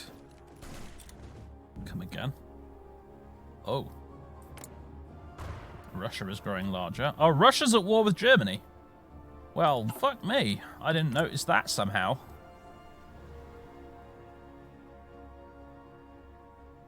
When did that happen? It didn't say anime. No, it said animation.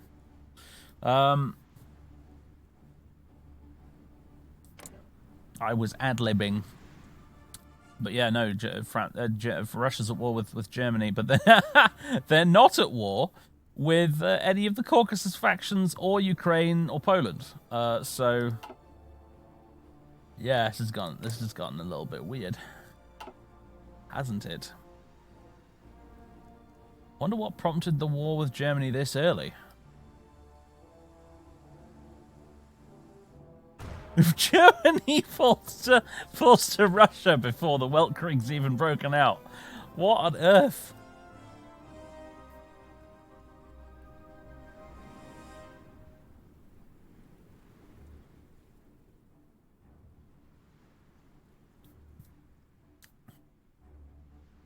This is the strangest campaign of Kaiserreich I've played in a long time.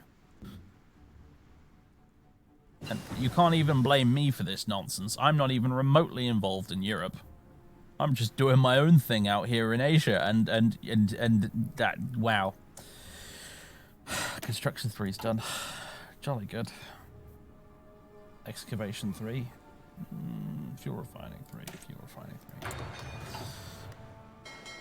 Oops, that's the wrong thing to click on.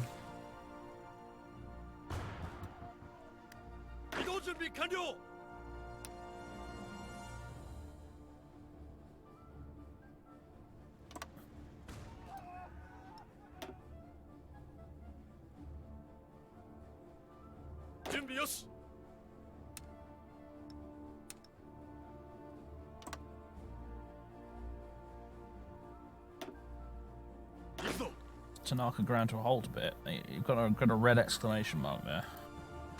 But he does seem to be winning in spite of that, so I don't know.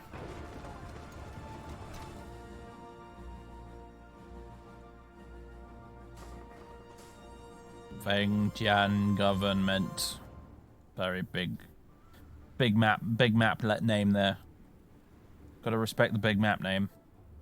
We get a really small one because for some reason, instead of being just called Japan, we are called Empire of Japan, which means that we've got lots of tiny letters spread out over a very long distance.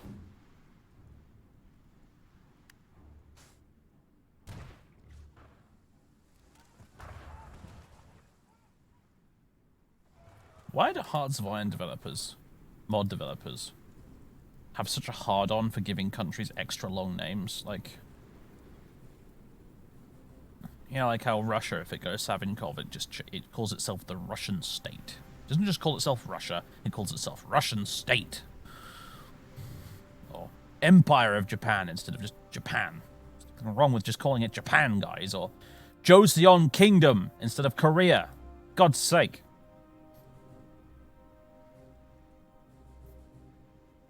Even in Road to 56, they rename Australia Dominion of Australia.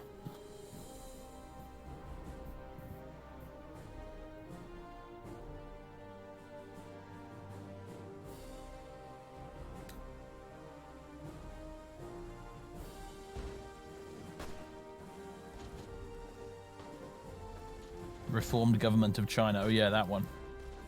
Just fucking call it China, guys.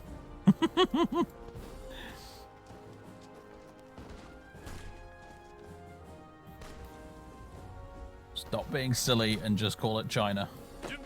No one's impressed.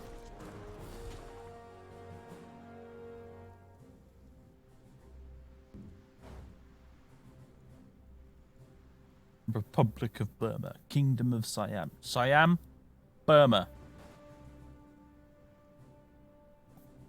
I'll give German East Asia some credit. It's being about as brief as it can under the circumstances. And Philippines have got it right as well. They're just called Philippines. How should we shorten United Kingdom? UK. Just call it the UK. There you go.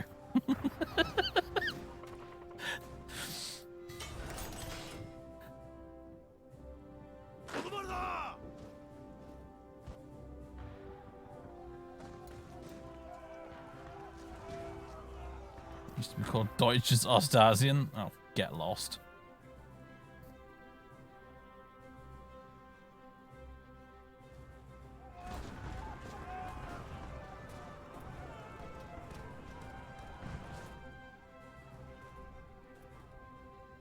Don't you mean the Republic of the Union of Myanmar instead of Burma?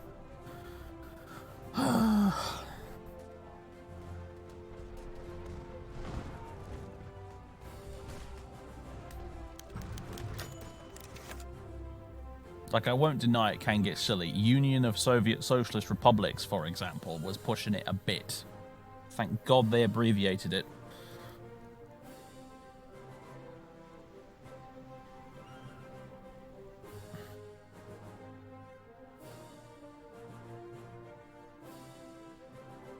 The planning board incident. 17 members of the cabinet planning board were arrested and indicted of organising a popular front within the government today. What? Where did that come from? It feels like we should have had that event like a year ago.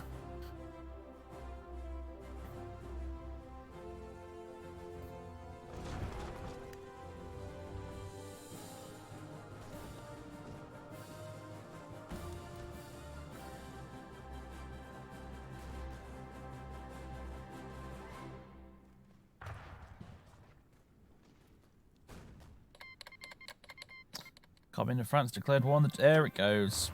10th of August, 1939. The Weltkrieg has finally begun. Interesting. So, here's the thing. Because of the way the chips have fallen, Russia's going to be forced into this very tight corridor along the Baltic. Which, you know, if I was the Germans... I think I'd probably... I would consider falling back to this river here that I don't know the name of. And just fortifying. And waiting while we deal with the French in the west. It's the Vistula. Okay, fair enough. Yeah, fall back to the Vistula. Keep enough guys there to hold the Russians at bay. Crush the French. Turn everything around, go back east.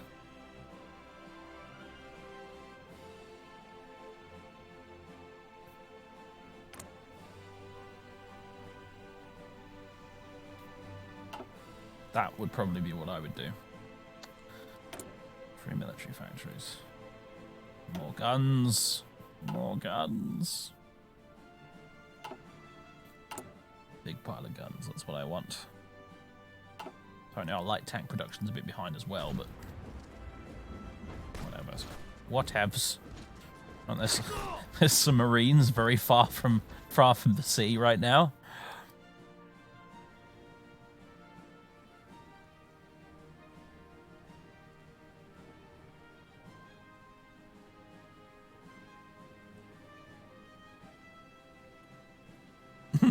"40 width divisions is what Django would do." Yeah.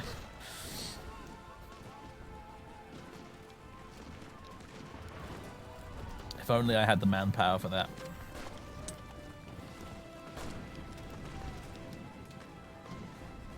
It's probably what the Chinese should be doing, really, actually.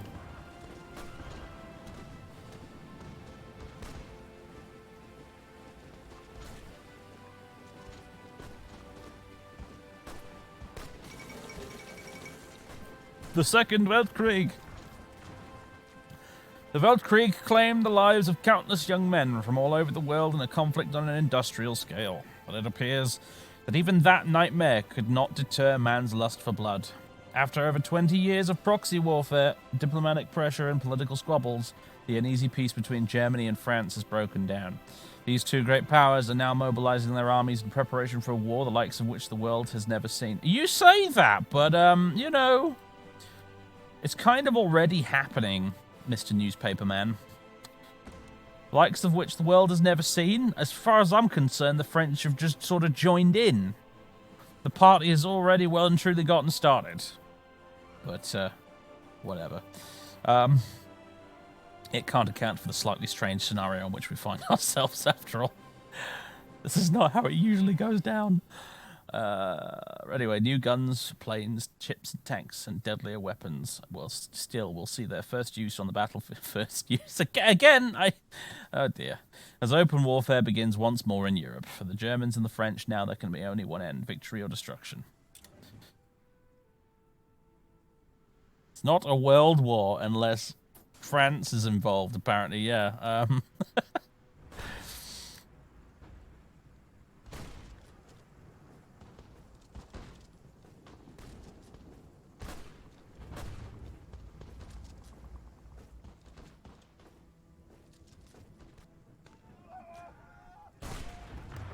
Hey guys, stop that. Attack there. How's about you do that? Stop that. Attack there. Bulgaria has joined the Reichspakt. Very well.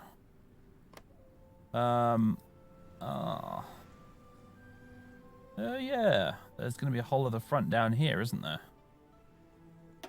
Because Moscow Accord, boys. Although it's not really a front that the Russians can actually interact with at all, because they have no no Black Sea port right now. So the Romanians and the Serbians are kind of on their own, really.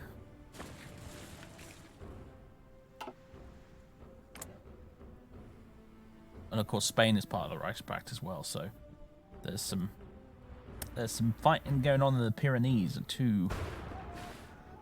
This is going to be a very strange Weltkrieg, I think, this one. This is going to be a very odd one. Denmark has joined the Reichspakt. Good for you, Denmark.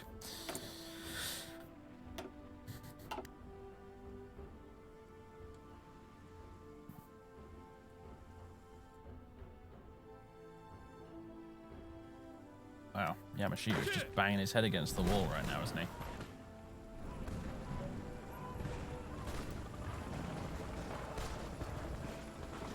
Why can't I move this? Come on.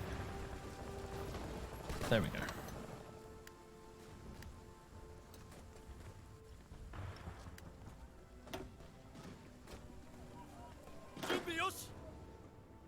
It's funny, red exclamation mark for Tanaka, but actually, he's doing just fine.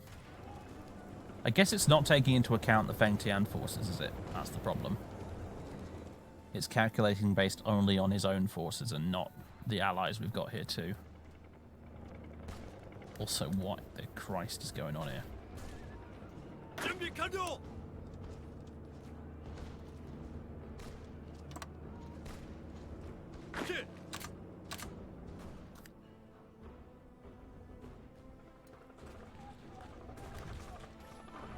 Spain's somewhat strong. They completely avoided the civil war this time, so who knows, actually.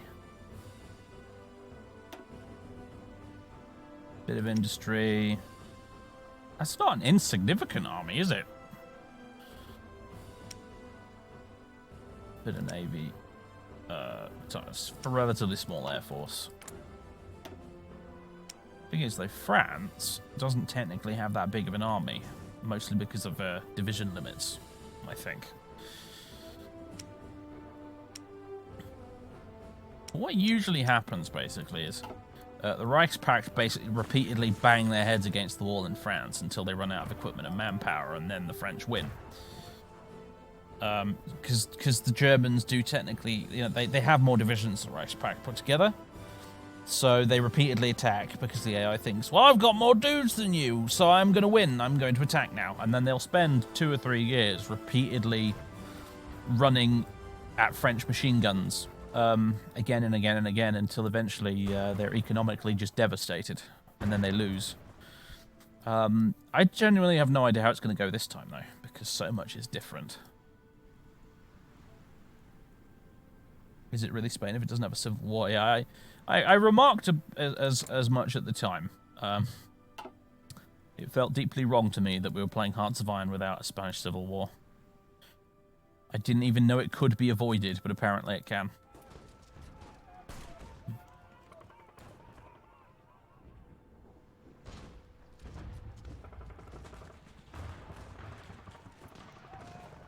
Yeah, Franco is ruling the Spanish Republic. It's all wrong. Everything about Spain in this campaign is wrong.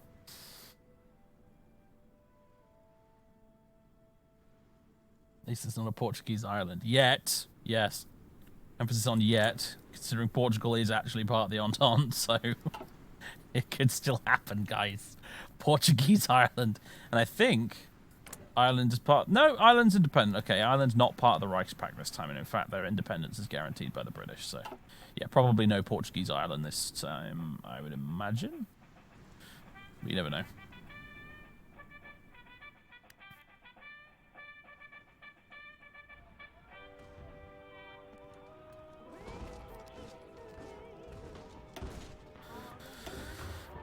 Well, victory is basically guaranteed here. We're just sort of waiting for it to happen, tapping our wristwatches. Like, come on, Chinese United Front, I've got places to be. Kunming national government has capitulated. Can't believe it took them that long.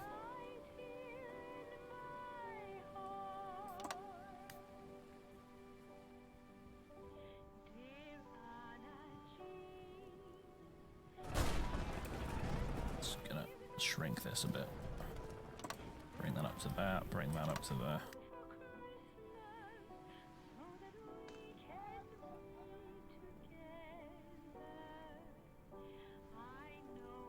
Time to keep the Germans out of East Asia is rapidly approaching. It is, exactly.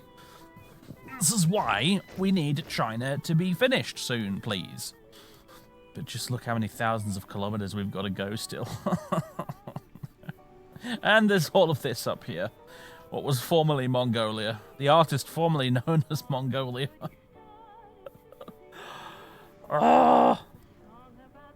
Feng Tian, I don't suppose you will reach a point where you guys could just handle this on your own. I mean... I'd really like to just stop holding your hand at this point and let you crack on. Look at my division strength in a minute. We're a bit battered. We're quite battered. Yeah. But we're still winning, so... How did that even happen? Mongolia was at war as well, and the Qing just kind of got overwhelmed in their heartlands, but continued pushing north. So now the only land that the Qing actually hold is up here. Although I've just noticed we have Qing military government and we have Qing government.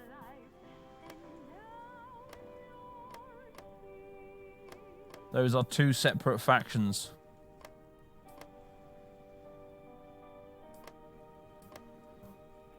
Just so you know.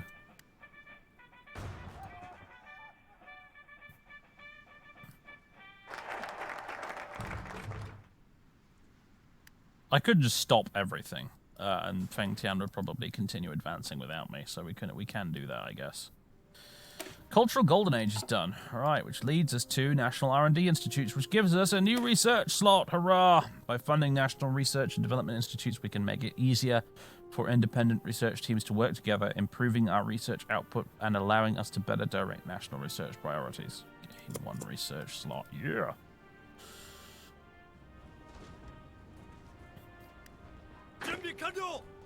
I mean, yeah, so we probably could stop and just have everything reinforced very slowly. The fact that we're getting constant attrition because everybody is in mountains all of the time doesn't help. But it's really hard to press that red square button when all you see everywhere you look is green arrows, you know? It's like, I need to stop, but I don't wanna.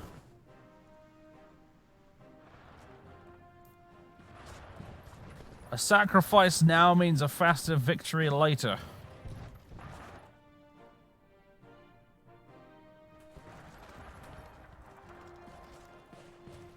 Once we've shrunk this front line down enough, like we get rid of this stupid Qing military government down here, for example, and we link up with the Tibetans, that probably is the point where I can actually just hand over to Fengtian and let them finish the job. Or at least pull back 2 of my 3 armies. Maybe leave the purple guys up in the north still doing their thing.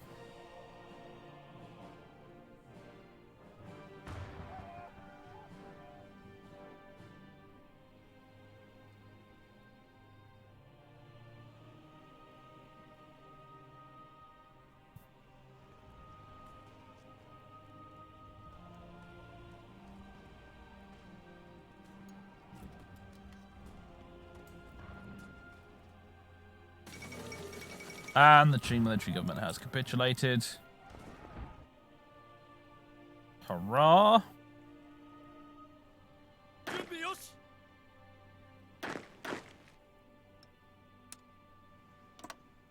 so what I'm going to do is that. Yamashita, you are going to wrap up these little pockets here. And then honestly, mate, we're going to get you out of Dodge, I think. Because Yamashita is the guy who's got all the Marines. And those Marines are pretty soon going to see some action. Oh yes, oh yes, oh yes.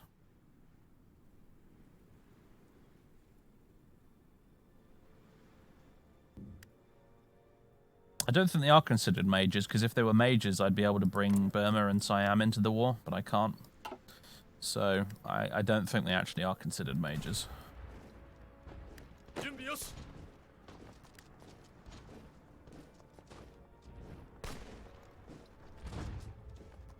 How's our navy looking?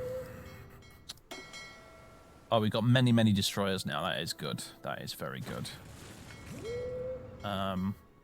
We could do with maybe more submarines.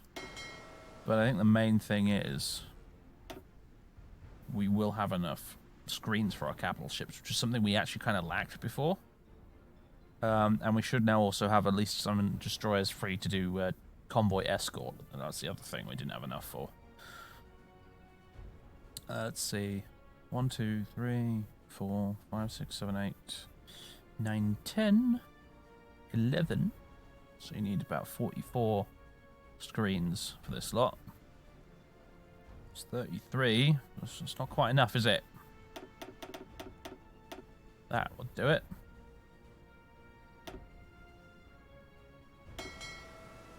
Like you guys. 2, 3, 4, 5, 6, 7, 8, 9, 10, 11. Same again. I think you guys do have just about enough. And you. 5, 10, 14, 17. 17. Oh my god, that is a lot of capital ships. Could almost do with splitting this fleet in half. That's huge. That's a humongous number of battleships. And dreadnoughts and whatnot. That's a bit OTT, if you ask me. Yeah, we're going to split you. There we go. So, 1, 2, 3, 4, 5, 6, 7, 8, 9. Need 36 screens.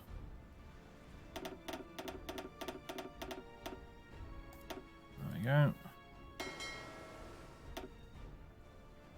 And 1, 2, 3, 4, 5, 6, 7, 8. 32 screens you guys would need.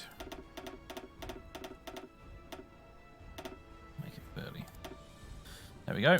And watch those destroyers all completely disappear. There you go. Right, they still need some destroyers. They are sorted. They're sorted. You guys need more destroyers, okay. More destroyers! More destroyers! More destroyers!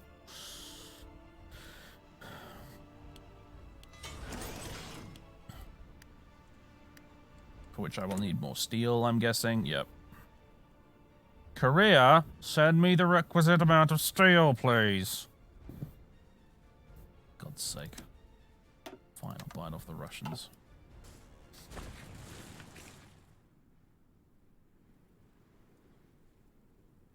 Do you think I have enough tanks to reorganize them into proper tank divisions? No, is the answer to that question. No, we actually have a deficit of light tanks right now.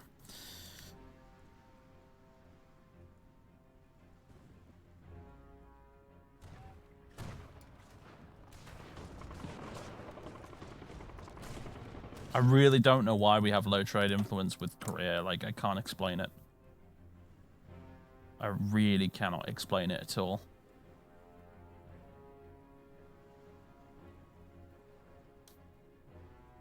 Whatever.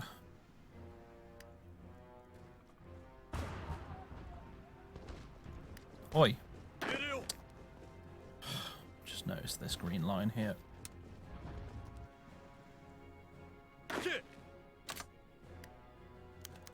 Oh.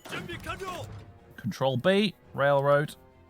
A report from Shanghai. Our operatives in the China Agency have informed us that a covert meeting between the Western powers and Western officials in the Shanghai Municipal Council has taken place to discuss the issue of Fengtian receiving Vermilion Society donations, and this is surprising news to the Foreign Office. Much of the civilian government wishes to ignore the meeting and let the mandate deal with this by themselves, so they can unwittingly push Fengtian further into our grip, though some members of the military have called on us to veto the investigation immediately for the sake of Fengtian's stability. Ooh. Save game. I already am Crooked Shades. I already have sent an agent to control trade there. It's made no goddamn difference. Veto the investigation. Only we are responsible for Fengtian's affairs, or Fengtian is independent after all. I mean, they are independent after all. ...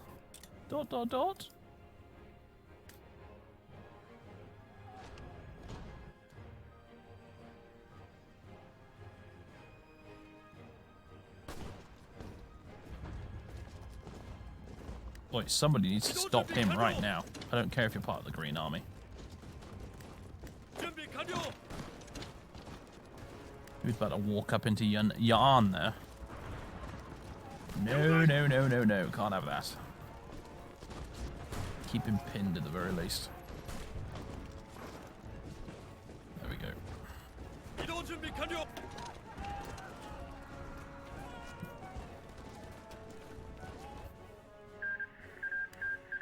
And Italy's joined the Third International. Apparently. Although they've not been called in to the war yet, I guess.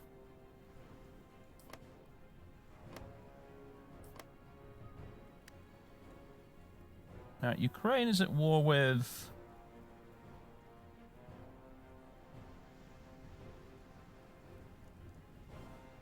What on earth is going on here? They're fighting a defensive war against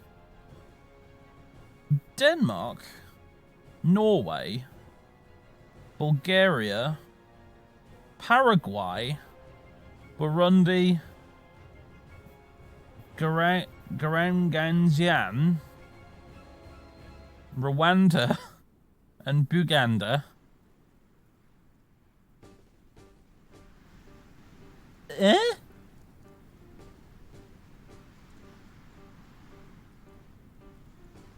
What? They're also at war with the Reichspakt, but... What? Same with you guys. What the Christ?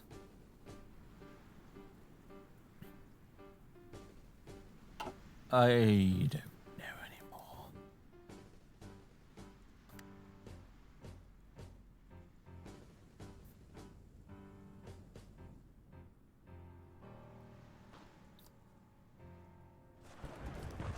on, put the poor bastards out of their misery.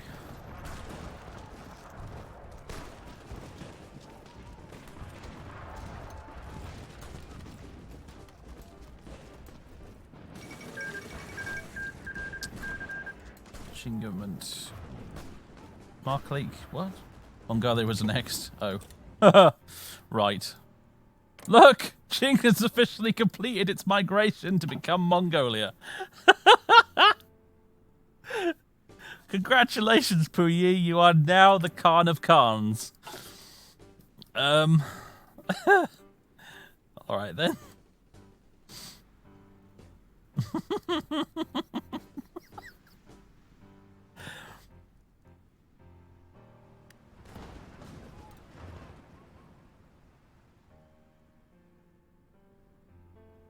Great Khan Puyi, yes. And people complain about Mongolia not being silly enough. Puyi is just like, but Baron Sternberg's gone, but maybe I could be the new Sternberg. Yes! Yes, this is what I shall do. I shall become the Sternberg.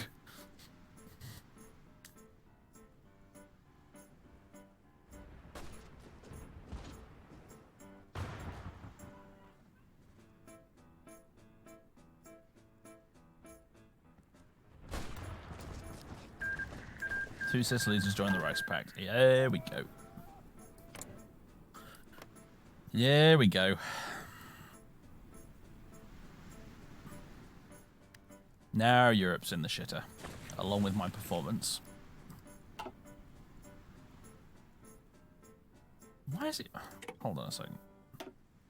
There are like instrumental versions of these Kaiser Cat songs in here, and I don't know why. Because it just doesn't sound. It's just it's bad. Go away. Play Snooty Fox. I like Snooty Fox. Instrumental Yellow Rose of Texas. It's literally just do do do do do do do do for like 3 minutes.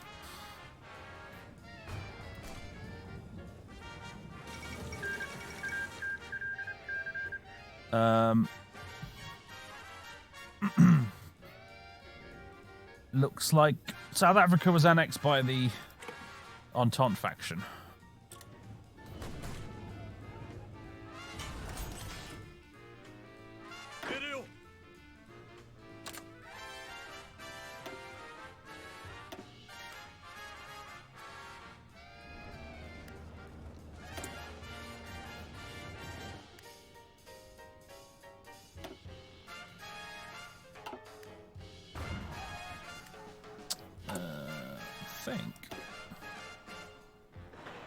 I want dockyards.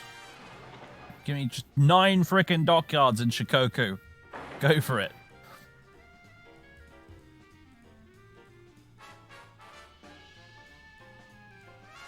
That's nearly done. Actually, that one's not nearly done though, so... Boop.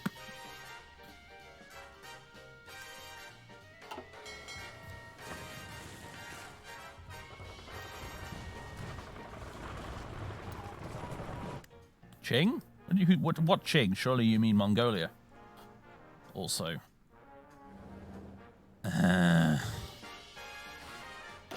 Yamashita. I know I said I was going to take you off the Pacific for a glorious tour of German East Asia, but, well...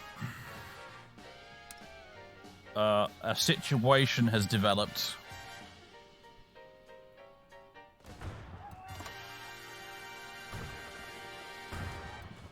that requires your attention, I'm afraid, matey.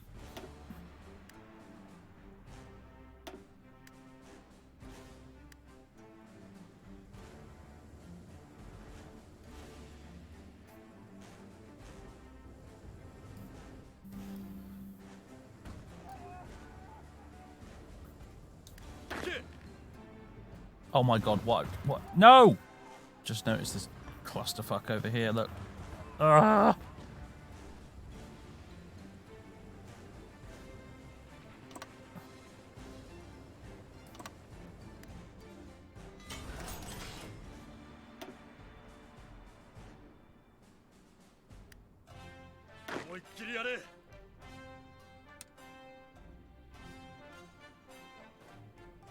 Fucking big fucking line. Enjoy.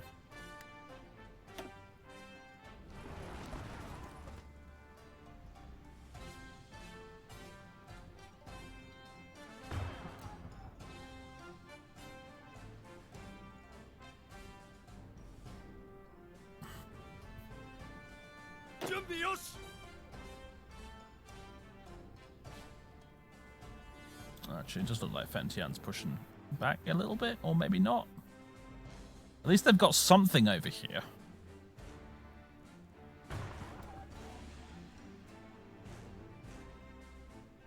Korean Indians to help out.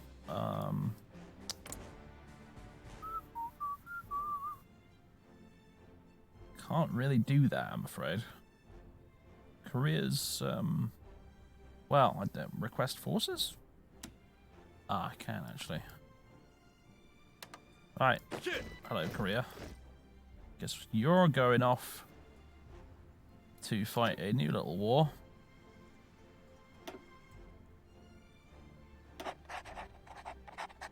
Over here. Oh wow, he really, it's a very small itty bitty army. Right, let's put you over here. Off you go.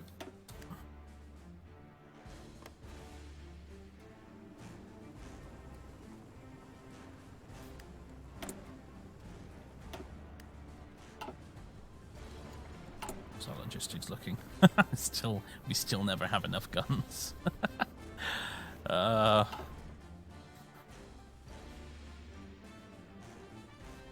Yeah, the red line here, this bit here, that's impassable terrain. Like, those mountains are apparently just too high and impassable that you literally cannot move through them.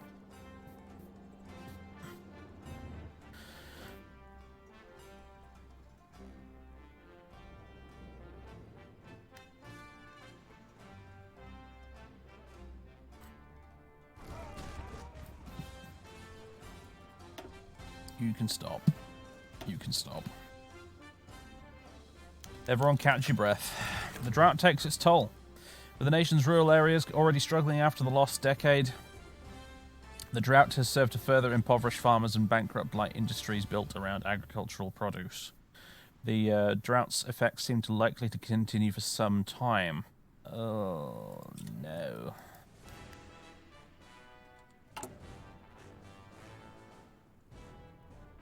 Don't like that.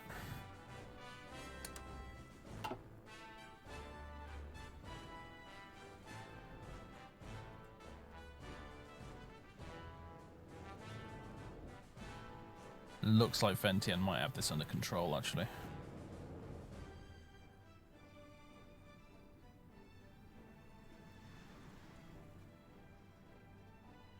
Not under control enough for me to withdraw my armies, but...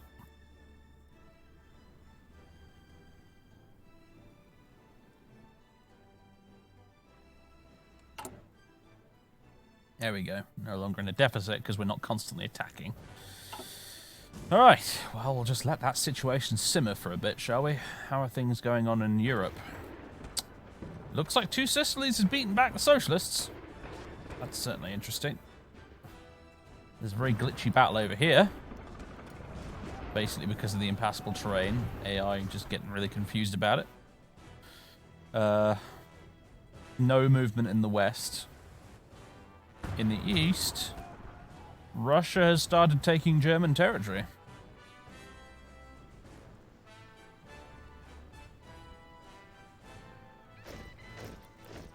And in the Balkans, looks like Serbia's collapsing. Because Bulgaria was like, haha, finally, revenge!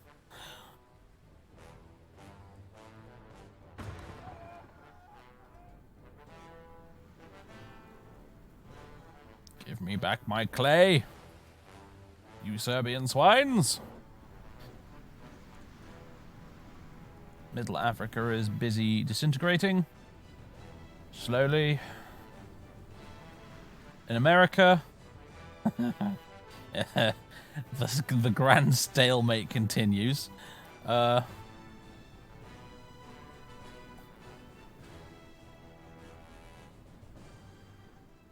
And interestingly enough, the agrarian revolt doesn't actually appear to have been wiped out yet. They've actually expanded their territory.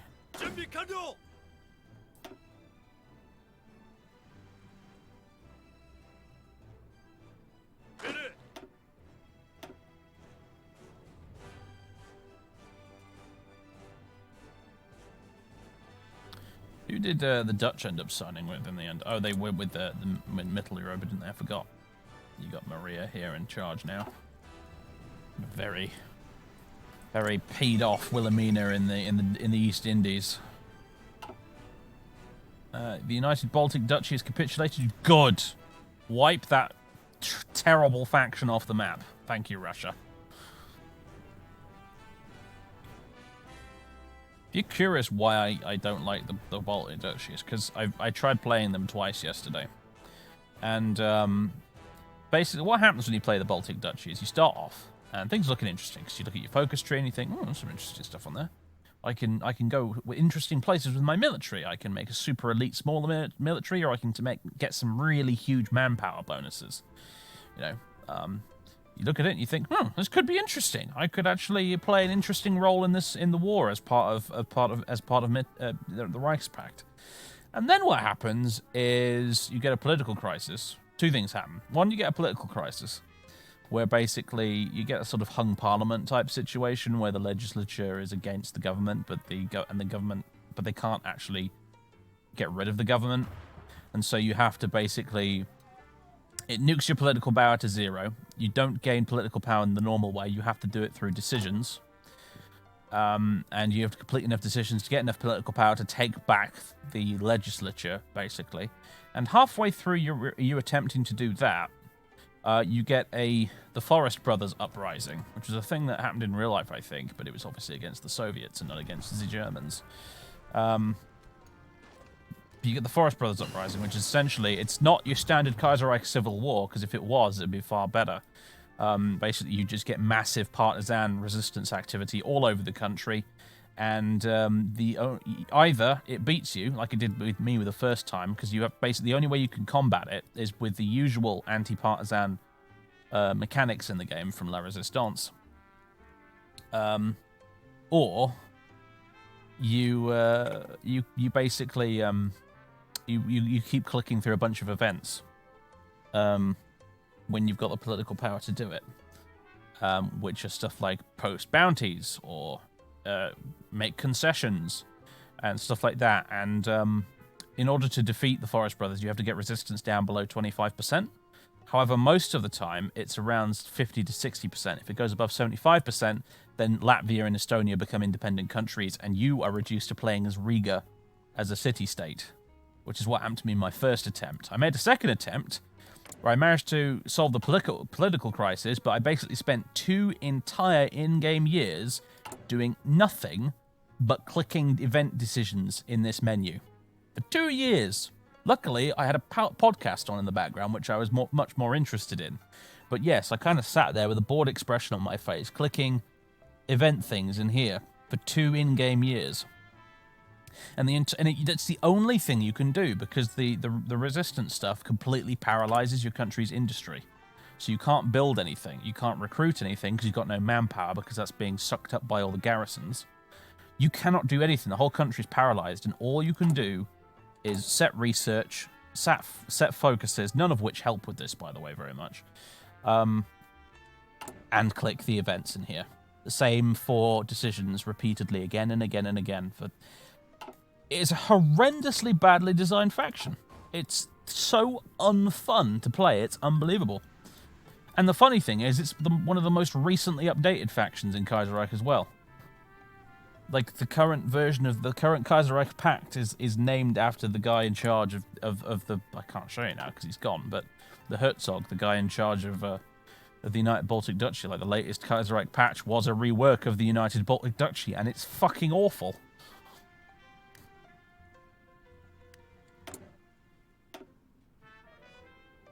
Please, for the love of God, do not waste hours of your life trying to play those guys like I did. Terrible faction. I don't know what they were thinking when they designed it. Excavation.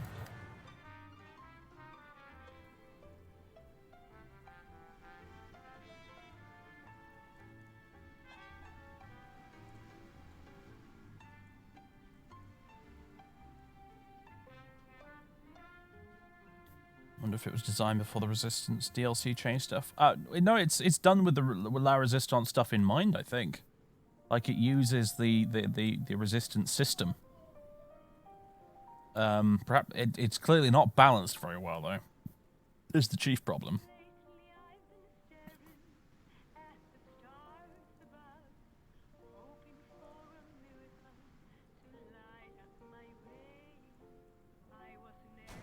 Yeah, it's absolutely dreadful. Absolutely dreadful. I put up with it for like a good couple of hours before eventually I just quit and went off to play some Civ.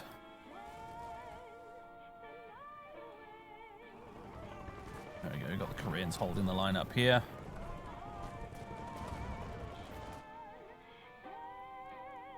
Okay, situation stabilized somewhat.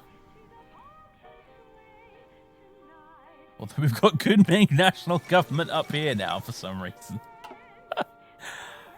Finland has capitulated, and yeah, like all the Chinese factions are migrating to the steppes. Those guys were down here.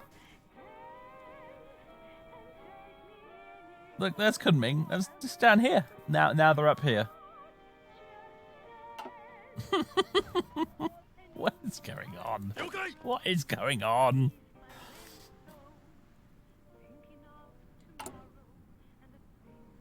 Goodness me. I don't know.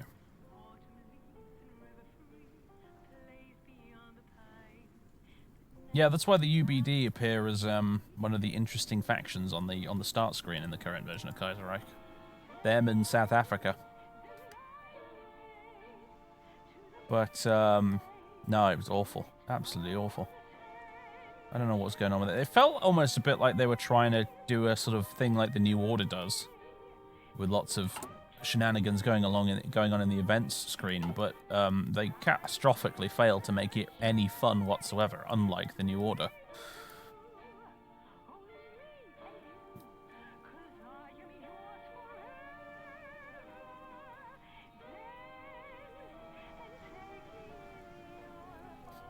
It'd be really nice if there was like a ceasefire event or something right now.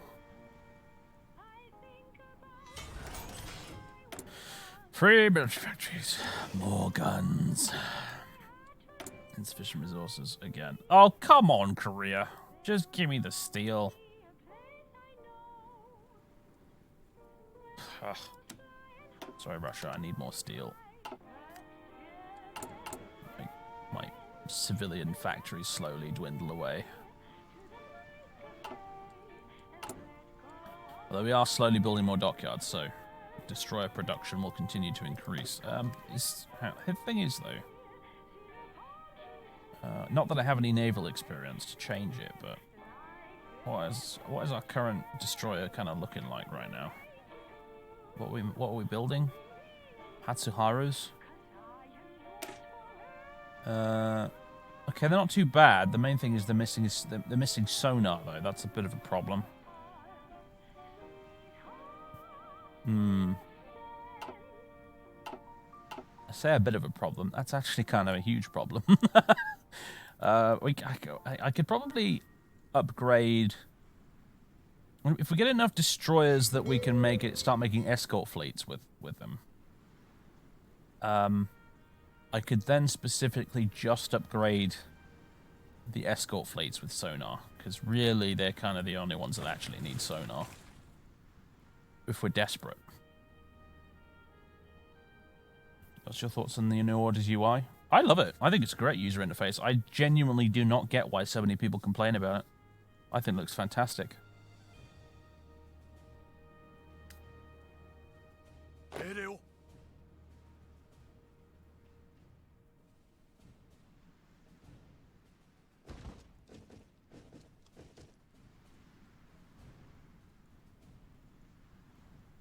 sonar. Surely well-trained sailors can see submarines with their bare eyes.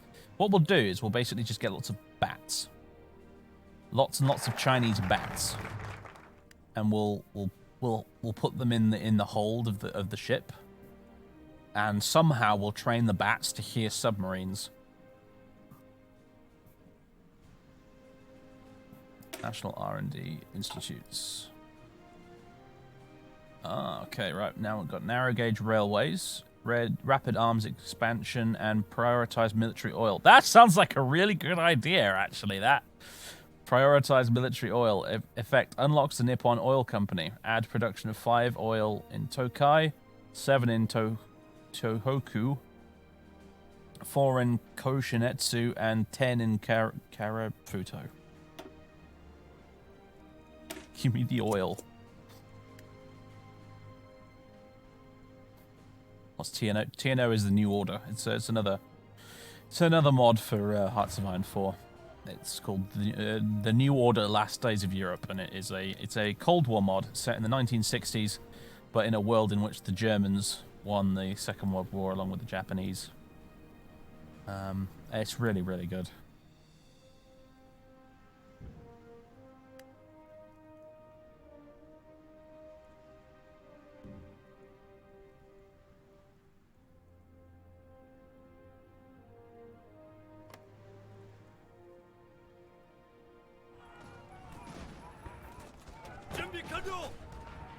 Go on, you might as well help him.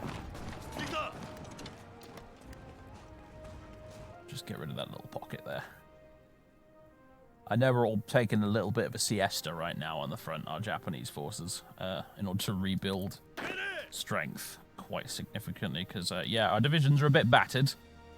They've been fighting across all of China pretty much non-stop for a while, so they're a bit battered and a bit knackered.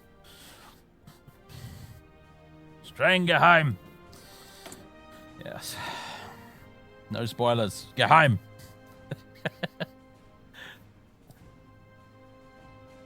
I like this unique little thing that's happened with the New Order where people just shout Geheim very loudly at people in order to stop spoilers being given out. I find that very amusing. We need to put radar on some of our ships too, actually, come to think of it.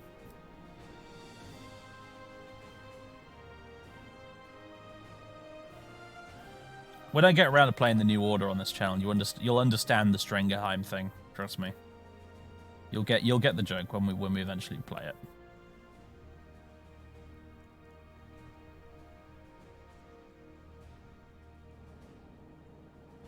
Well, it's going boringly well, isn't it? This whole war in China thing. It's taking a while. Probably should take a while if you're going to conquer all of China and Mongolia, apparently. But yes. Look at Tibet go, man. Revenge of Tibet. Revenge of the Dalai Lama. Ah, yes. Please tell me the Xinjiang clique isn't involved in this. They might have been. I think they're dead now, though. For now, anyway, you never know when they're going to randomly reappear up in the north somewhere. Like Kunming National Government briefly did.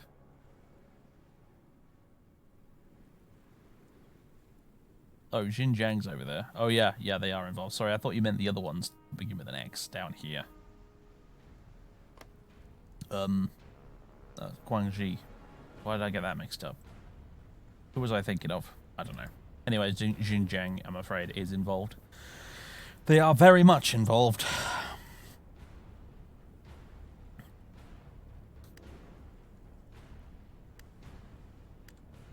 Start Lend-Lease from the Philippines. You want to send us more tanks and rifles? Thank you very much. This music is not... Dominion of Canada themed The Crown Unbroken? Bollocks to that, I says.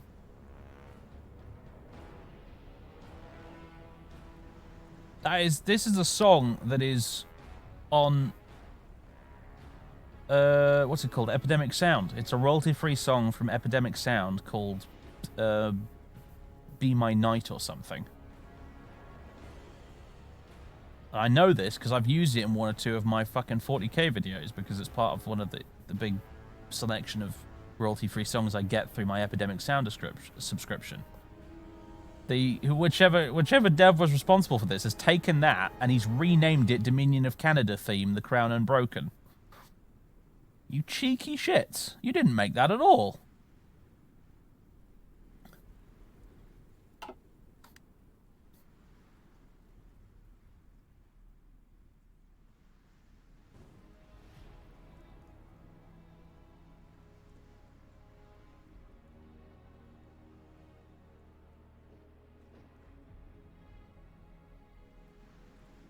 Just gonna throw that out there.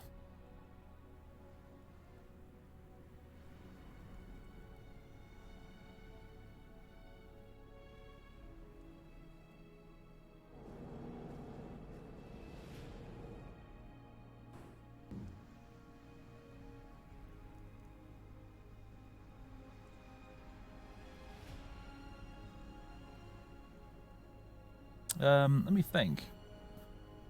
You know my Word Bearers narrative video on my YouTube channel? Go to that. Go right to the end when the music starts to fade in. It's that track.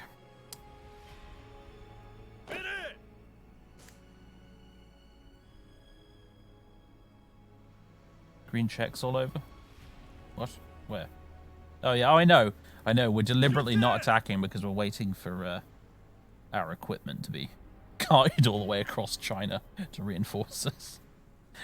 I bet our supply efficiency is terrible. Let's have a look. Supply areas map mode. Oh boy, yeah. That infrastructure though. Probably carrying all these guns and ammunition on like little horse carts up mountain trails.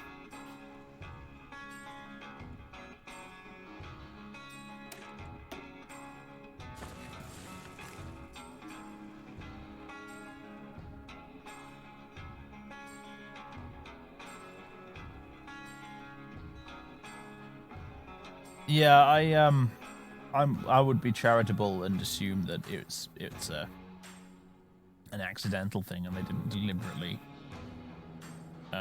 basically just nick the song and rename it. But yeah.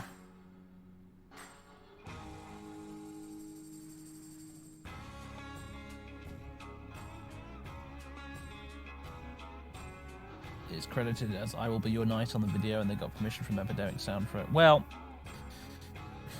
whoever Kaiser Cat clearly has an Epidemic Sound license. I don't know whether that means you're allowed to actually put it in a mod that people can download. You can use it in videos and stuff. Well, I'm sure they're probably alright as long as they're not selling it, which they're not.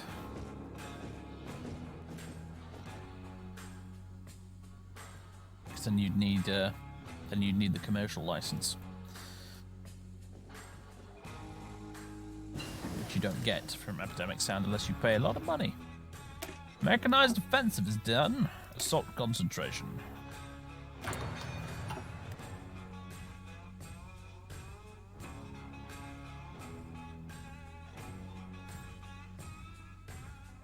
I mean, I'd expect it from the Kaiserreich music mod, less so from the Kaiser Cat music mod. Because I was under the impression, until now, that that was all like originally created stuff, the Kaiser Cat music. I'm not talking about like this here, the Kaiserreich radio thing, which is just full of random shit that they've pinched off the internet. Cursed Swedish German incoming, yes. Unfortunately, Sweden's not actually involved in the war, otherwise it'd be perfect. Swedish Panzer lead. Oh, wow. Okay. Look at you go, Germany. I don't think I've ever seen them push into France that early like that before. That's interesting. Blitzkrieg intensifies. Did you go through the Alps, Willie, you cheeky little cheeky fella?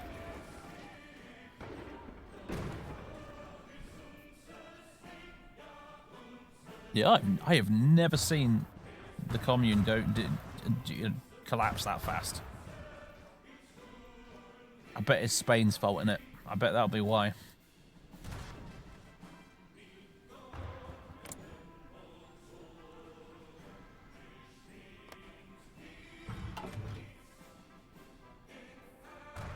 Switzerland's in the war. Oh yeah, Switzerland can join the Reichspakt. They frequently do. In my Union of Britain campaign, they did. Actually made life kind of difficult because the Swiss pushed quite far into France. My Union of Britain campaign, actually, the Third International were doing quite badly. I had to do some shenanigans with tanks and aeroplanes to kind of rescue the situation a bit. Union of Britain's a fantastic campaign, by the way. Highly recommend. They'd almost make a good tutorial nation if it weren't for the fact that they had that chronic fuel problem.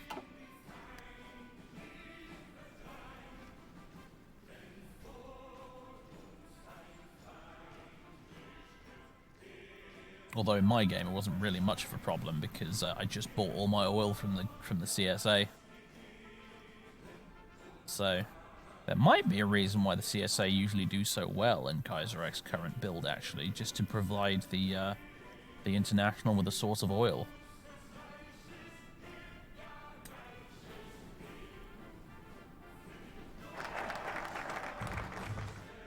Prioritize military oil's done. We got oil now, boys. We've got oil. A little itty bitty bit of oil. Now then. Narrow gauge railways or rapid arms expansion. Let's do rapid arms expansion. Bunch of free military factories. Very nice. I love a national focus that just gives you free stuff. It's the best.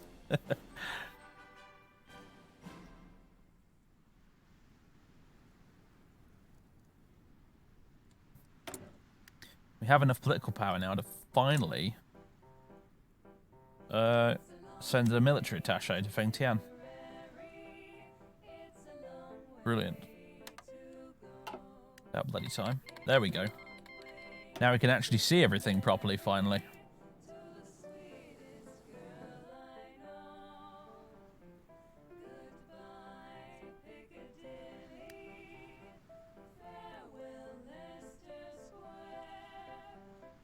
Starting a Spain campaign. Wish me luck, chat. You're going to go civil war, or are you going to try and avoid it?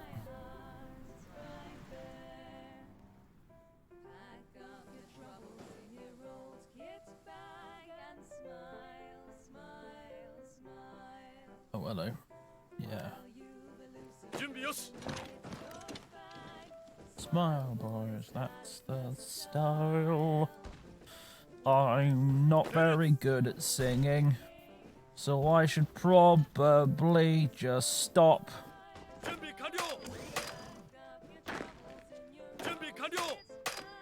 What? Oh, this is Tibetan territory, right. That had me a little confused. That's Tibetan clay over there. We could probably... Yeah.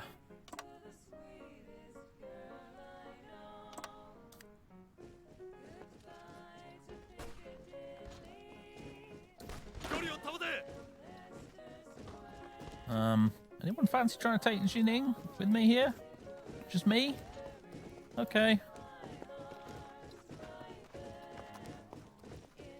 Oh, they have a Polish flag on their armbands.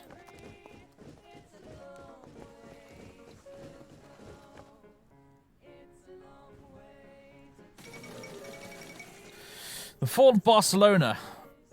What? Oh, I see. France is doing exactly what they did in the US campaign. They're prioritizing Spain over the Germans. Ah, I see. Reports from Barcelona confirm that the Spanish city has been captured by advancing Communard troops after stage fights across the Serra de Collserola mountain range. Spanish forces put up stiff resistance, hoping to delay the Communard forces for as long as possible, but were eventually beaten back. There were reports of long urban fights through the Gothic quarter of Barcelona and sparse fighting along the Barcelonan Riviera. This same Riviera was the site of a long and luxurious parade by Communard troops as they marched along the sunny beaches, a clear symbol that the Commune of France has taken control of the Catalonian city.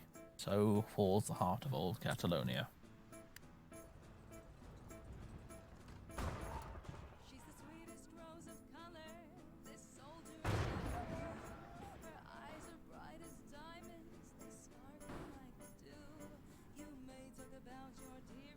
This cover of Yellow Rose of Texas is weird because, like, it's not remotely the same tune as the actual song.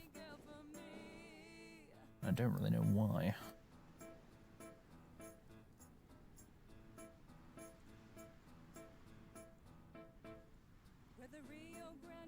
It's like off key or something. I'm not a music person. I don't really know what the word would be for it, but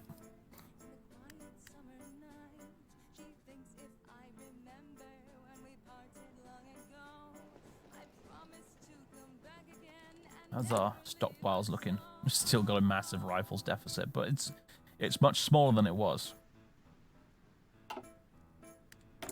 3 military factories, hurrah!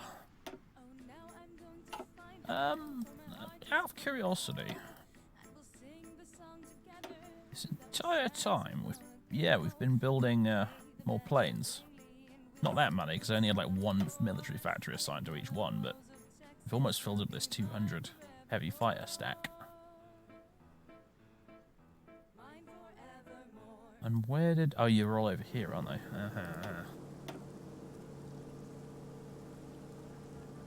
You should really research better aircraft.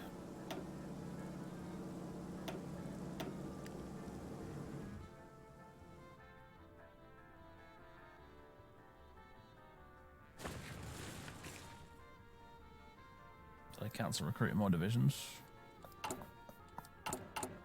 Nope. Still slowly going along.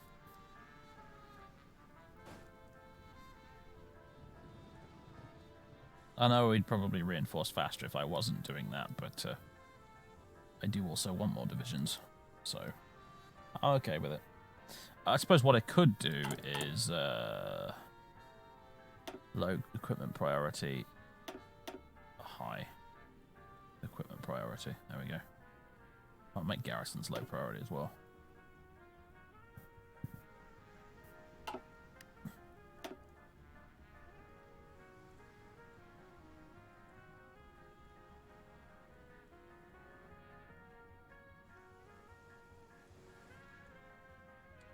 Also, what am I missing? More steel? Oh my god, the Koreans are giving me even less steel now. What? Wait, making you guys independent was a mistake.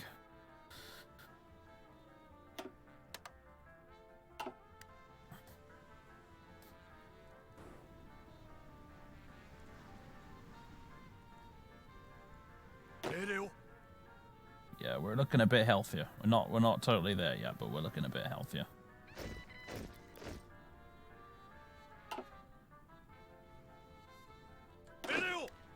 And the new guys are here as well.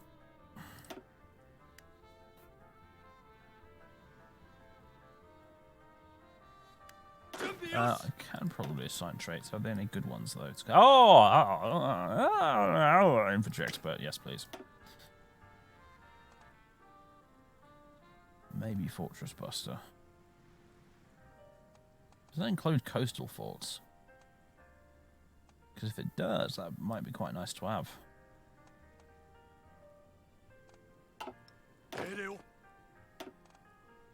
About you. Infantry expert, yes please. Hitoshi. Ooh. Camouflage expert. Infantry expert. Probing attack. What is that about? Divisions do not lose their entrenchment bonus when attacking, but do not fully commit to battle. Oh, interesting.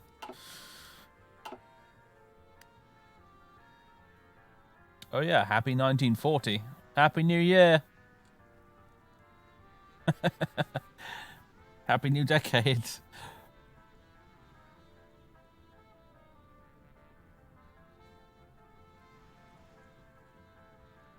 Six 6% population is west of the line. Oh, okay, that's what that... Yeah, I mean, well, yeah, it's all just kind of wasteland from this point onwards, isn't it? But unfortunately, the buggers refuse to actually capitulate. And they have an annoyingly large number of divisions here still. Which means I can't really pull out either.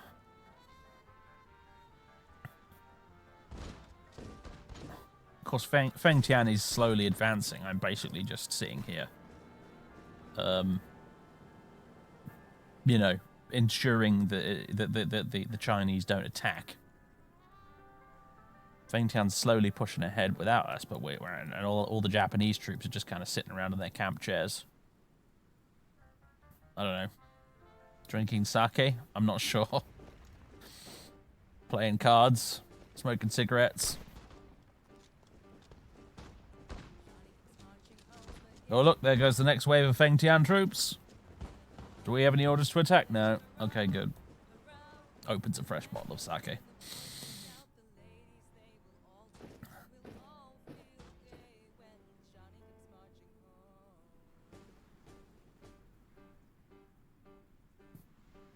Honestly, Europe's probably a lot more interesting to look at right now. What's going on here? Who is encircling who? It's difficult to say. It's a bit yin and yang over here right now. Well, something big just happened because the game froze up a bit there. Are the French pushing back? I'm not sure.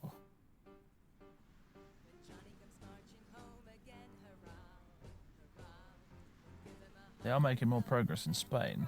Yeah, they are pushing back a bit. Okay. This might not be over just yet.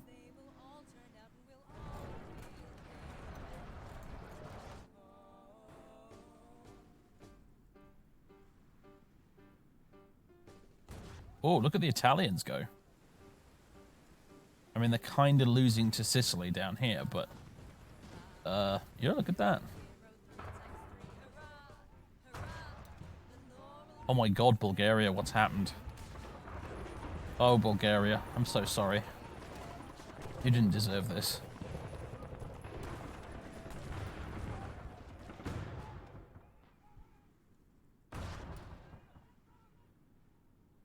Kind of looks like the face of a man that's vomiting green stuff. The Kingdom of France declared war on the Communist of France. Well, they finally got around to it, eh? Does that mean the Entente are actually finally involved now? Oh, wait a minute. Wait, no, okay, yeah. They're involved, but Canada isn't. I'm sure it won't stay that way for very long, though. Yep, there it is. So the Entente finally rolled up their sleeves and getting ready to get stuck in. I think that might be it for the Cindies in that case. Oh, yeah, hello. Little encirclement over there.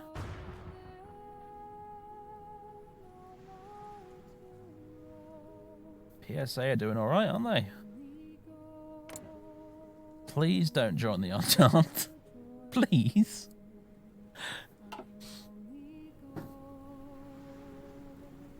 Probably will, won't they? Fucking typical. Play as Japan. And, of course, then the Germans and the Entente do really well in the one game where I want to fight both of them. Please don't let this be a repeat of the American campaign. Don't let this be I end up conquering China and then nothing happens for the rest of the campaign. I will not let that happen. Even if it ends with Hiroshima and Nagasaki being bombed by German atomic bombs, I will not let that happen. Conscription crisis in Quebec. French-speaking Canadians have long opposed conscription, viewing the idea of fighting wars on behalf of the British as offensive. Now that the Canadian government has enacted full conscription in the country, the response across the French-speaking province of Quebec has been swift. French Canadians have taken to the streets in massive, crippling protests. It's a reenactment of the conscription crisis of 1917, though this time it seems French Canadians have lost their patience. Again and again, we are called upon to shed French blood on behalf of English wars. Quebec Premier Maurice Duplessis told an angry crowd in Quebec City. We say no, and they tell us we must. Quebec will never be free of English tyranny so long as it is the lapdog to English politicians. More troubles in Canada, it seems.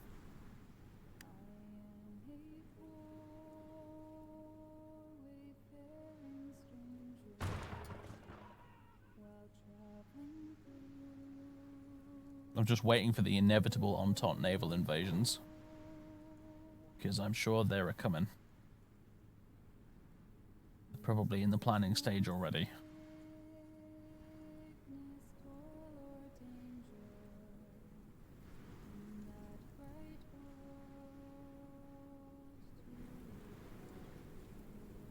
So the Russians are encircling. Oh, yes. Oh, yes. Ruski strong.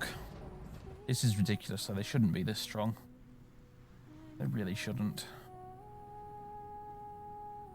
That's a big criticism of the current version of Kaiserreich I hear from quite a few people, not just me, but yeah, Russia's too strong.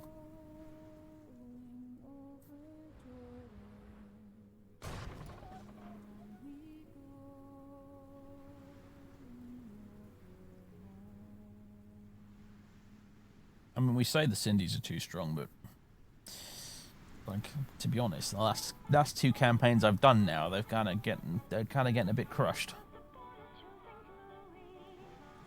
But Russia, like, no doubt they are too strong.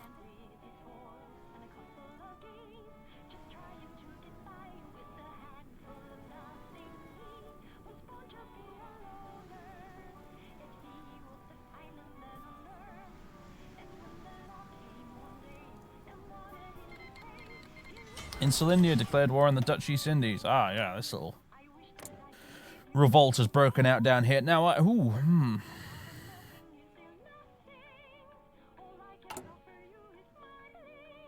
don't suppose we can meddle in that somewhere, somehow, perhaps? Actually, we might have been able to, but only if we'd gone down a different path in here somewhere, like all this stuff. Pressure Hawaii, target East Indies, target Indochina.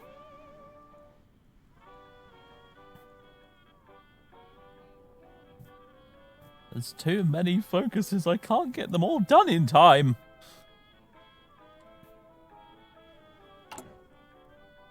Send then least to the rebels. Yeah, good idea. What can we send them? Basically a bunch of rifles for the most part.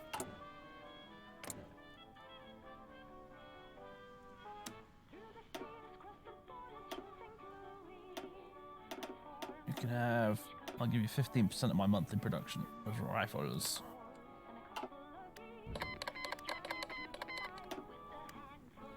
I'd send volunteers if I wasn't already in a war. Not running big deficits. Well, I am running a deficit, but my balance is still positive, so I can afford it. Still sending stuff to the PSA, actually, which I should probably cancel, although I'm hesitant to do so in case that somehow influences them towards the Entente and away from me. For goodness sake.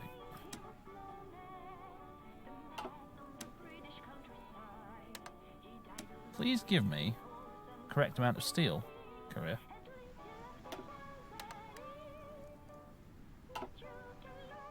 Where is all this steel going that you're not giving me?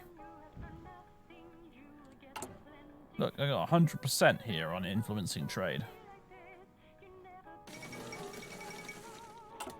Failure of the Halifax Conference. Representatives of both the Entente and the Reichspakt met in the Canadian city of Halifax this week, hoping to come to a working agreement on the cooperation between both sides in their war against the Third International. While there was initially progress, ultimately the German demand that the Kingdom of France renounce future claims to Alsace-Lorraine was refused and proved to be the breaking point. The French departed Halifax in anger, with the Germans leaving soon afterwards, and the conference declared a disappointing failure. Their wars against the syndicalists will continue, but they will do so separately, and while still eyeing the other side as an old and potentially future enemy. Hardly a surprise. I don't honestly know how much of a difference the Halifax Conference really makes, except for when it comes to determining how Europe looks post-war.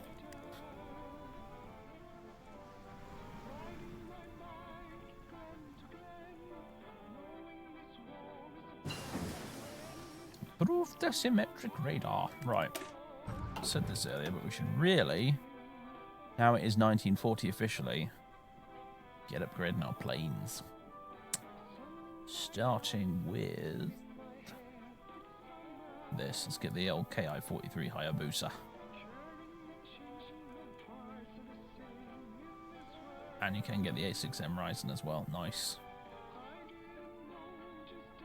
Yeah, let's get the KI-43.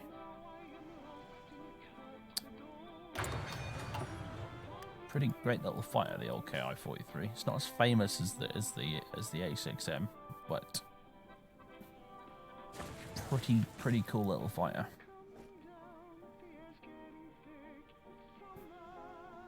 Because yeah, I mean, like a lot of other countries, you know, the Japanese Army Air Force had completely different aircraft from the Navy, so the Army had like the KI-43 and the Navy had the Zero.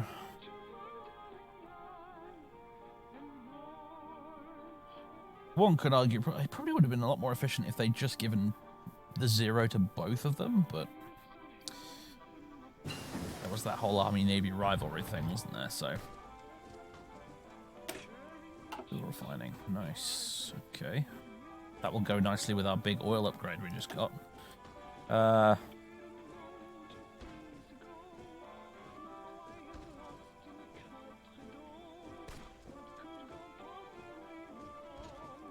like that the song just said, what could go possibly wrong? I'm doing it.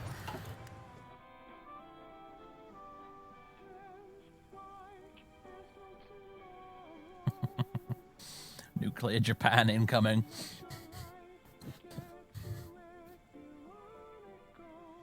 Although it's gonna be, we're gonna be doing it the hard way though, because I don't think as Japan we're gonna get any fun national focuses that give us like shortcuts for atomic technology. We're gonna have to do it the hard way. And I think pretty soon we're gonna get, in fact shouldn't we have already gotten? Yeah, we already did get an extra research slot, so we can kind of afford it at this point.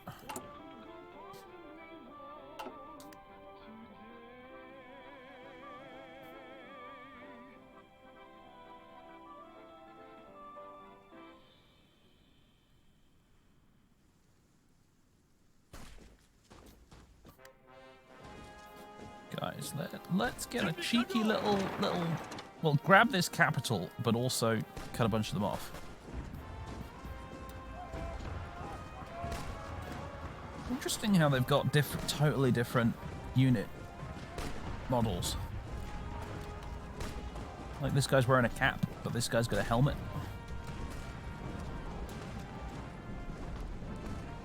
They're both infantry divisions.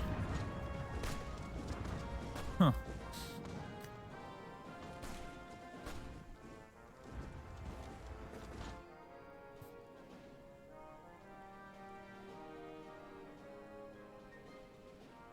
Sweden actually had a nuclear weapons program. They can discontinued it in favor of nuclear power. Oh, those sensible Swedes. What are they like, eh?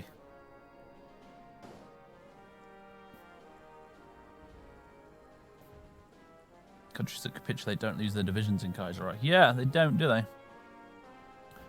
Which is why we had, even after the Union of Britain had been completely annexed practically by Canada in the last campaign, there was still an entire Union of Britain army in Brazil and in Spain and in Italy. They just carry on fighting abroad.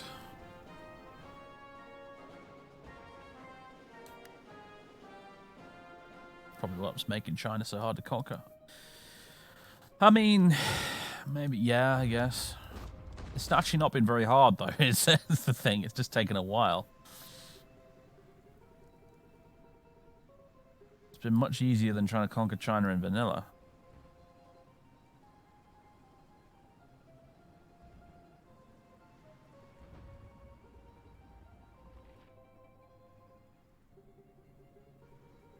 They popped up twice. They capitulated down here, and then they kind of reappeared in Mongolia. But then there was the Qing government, and there was also the Qing military government, which was a separate faction with the same color and same head of state.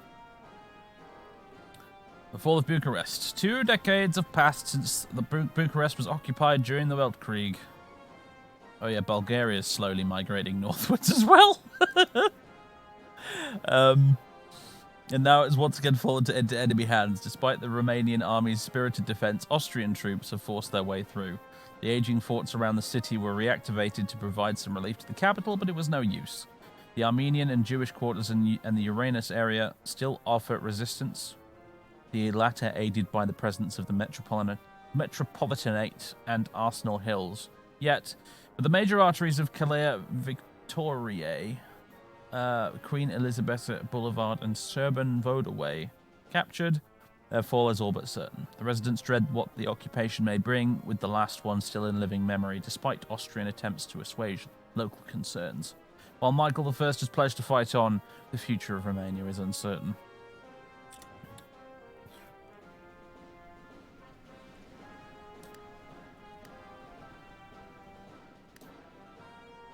Oh man, this is so weird because it's simultaneous. Everything is so screwed up right now. Like France is losing land in everyone's migrating. That's what's happening here. This is the migration campaign, everyone. Germany is slowly migrating westwards into France. France is slowly migrating south into Spain.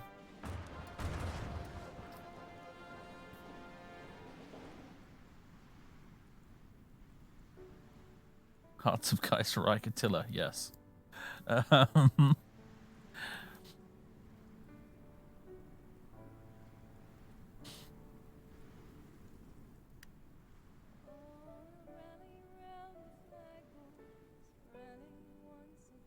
We're watching you, scum. Computer, thank you very much for the 2 months of subbage. Welcome back. 1940 general election. The time's come for a new general election. With the main and opposition parties now running, the choices are more varied than they have been since the late 19th century. After the elections are complete, His Majesty the Emperor will ask the new Prime Minister to form his cabinet. So we get Riken Seiyukai, the Conservatives, Minsaito, the Liberals, Showakai, the Nationalists, or Shakai Taishuto, the Socialists. Huh. All right. Ah, dive bombing's finished. All right. We'll put a pin in that just for a second. Dive bombing, direct ground support. All right. I think this calls for a straw poll, if you ask me.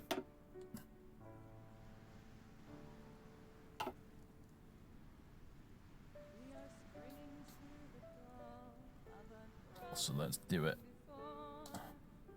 It's democracy time. It's time for Japan to do a democracy, everyone.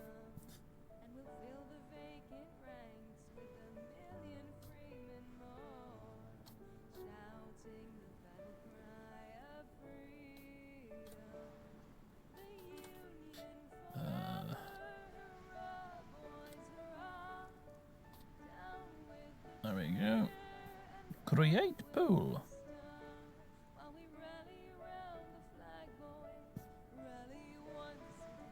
There you go.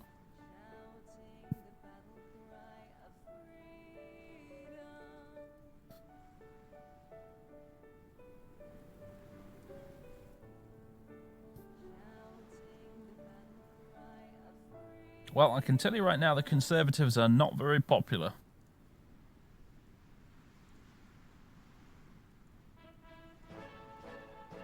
Nationalists got 1 vote, bless them.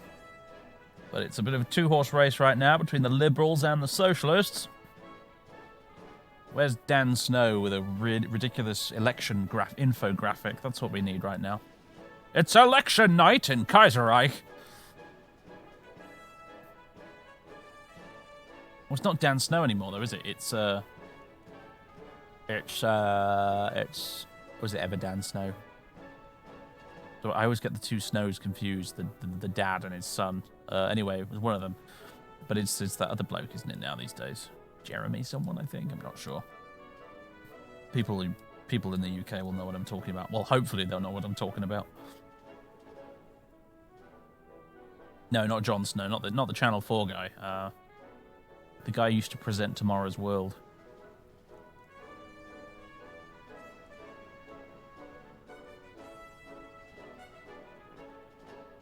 Is it Jeremy Vine who does it these days? The really silly BBC 3D election graphics stuff. Not Jeremy Clarkson. Actually, it'd be a lot more amusing if Jeremy Clarkson did it. That'd probably be worth staying up for.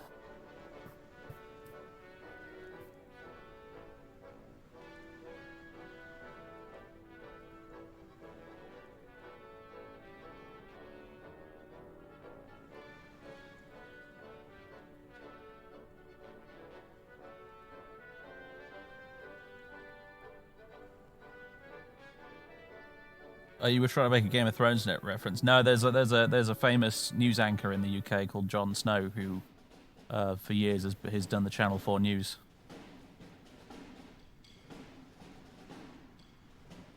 He actually did an interview with Kit Harington once, actually, so you had Jon Snow and Jon Snow in the same room, which was amusing.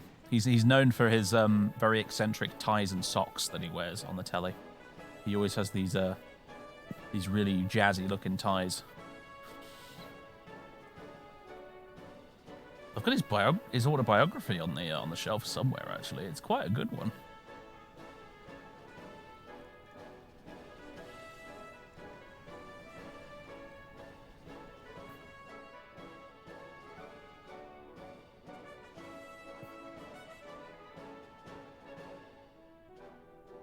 Once Jon Snow smoked skunk on TV. That sounds like something he'd do.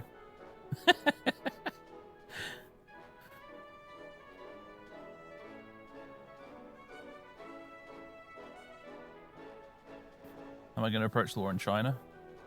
It's not. I mean, it's not quite a stalemate right now. Fengtian is still slowly taking a province here or there. But yeah, I'm going to have to probably make the final push myself, unfortunately. The big thing really is that Tibet is making loads of progress, although apparently they done fucked up slightly over here. But Tibet for a while has been marching on Dinhua over here quite successfully.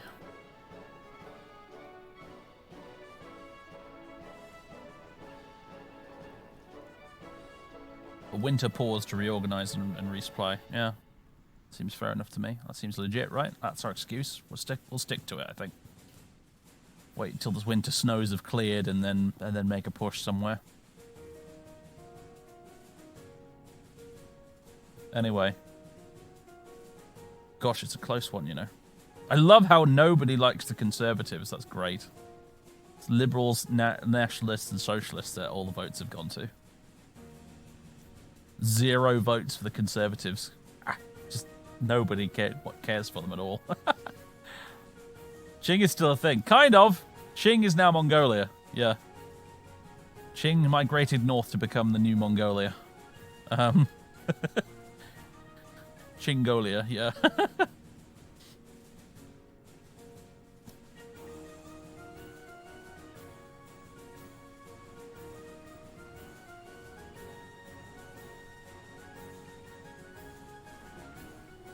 Runoff vote. I mean, that would be very French of us, but I'm not sure we have time. I'm going to have to call it in a minute, otherwise the people watching on YouTube will start getting really bored.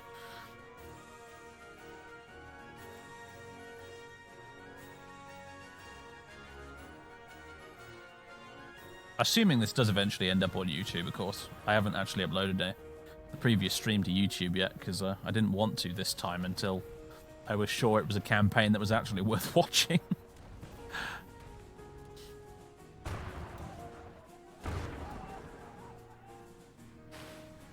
How's America looking?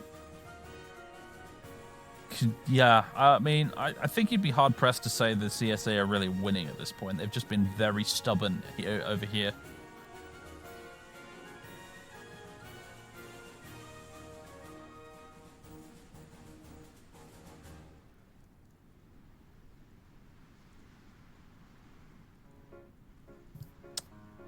Well, you see, the thing is, it's a dead tie. Oh, no, it isn't! Oh, just in the last second there, someone voted Liberal. Congratulations. Minsaito have taken it. Because I really need to move on now. It was 12 votes for the Liberals, 4 votes for the Nationalists, 11 votes for the Socialists. No socialists in this Japan, apparently. Yeah, that's a big slice of the pie, that, actually, for the Liberals. Market Liberals, too. It's just good business, to quote Mr. Mordred Viking. Right. Right.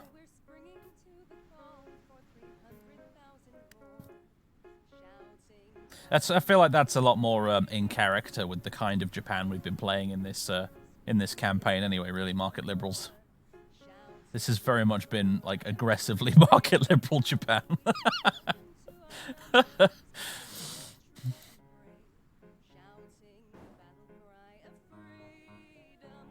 Alright, tell you what.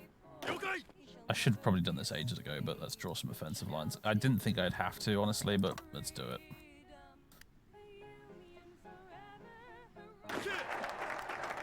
Rapid arms expansion. Hello, free factories. Don't mind if I do.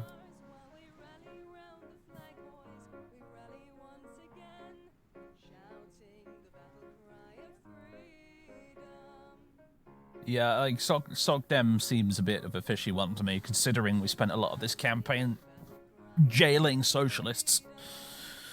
Well, syndicalists specifically, but well, you know, and there's a distinction to be made there, you know. At the end of the day, the communists weren't very popular in Britain post-war, but a Labour social democratic government did win the election in 1945. So popularity of one doesn't necessarily equate to popularity of the other. I'm looking at some of these over here and thinking we should really start getting involved.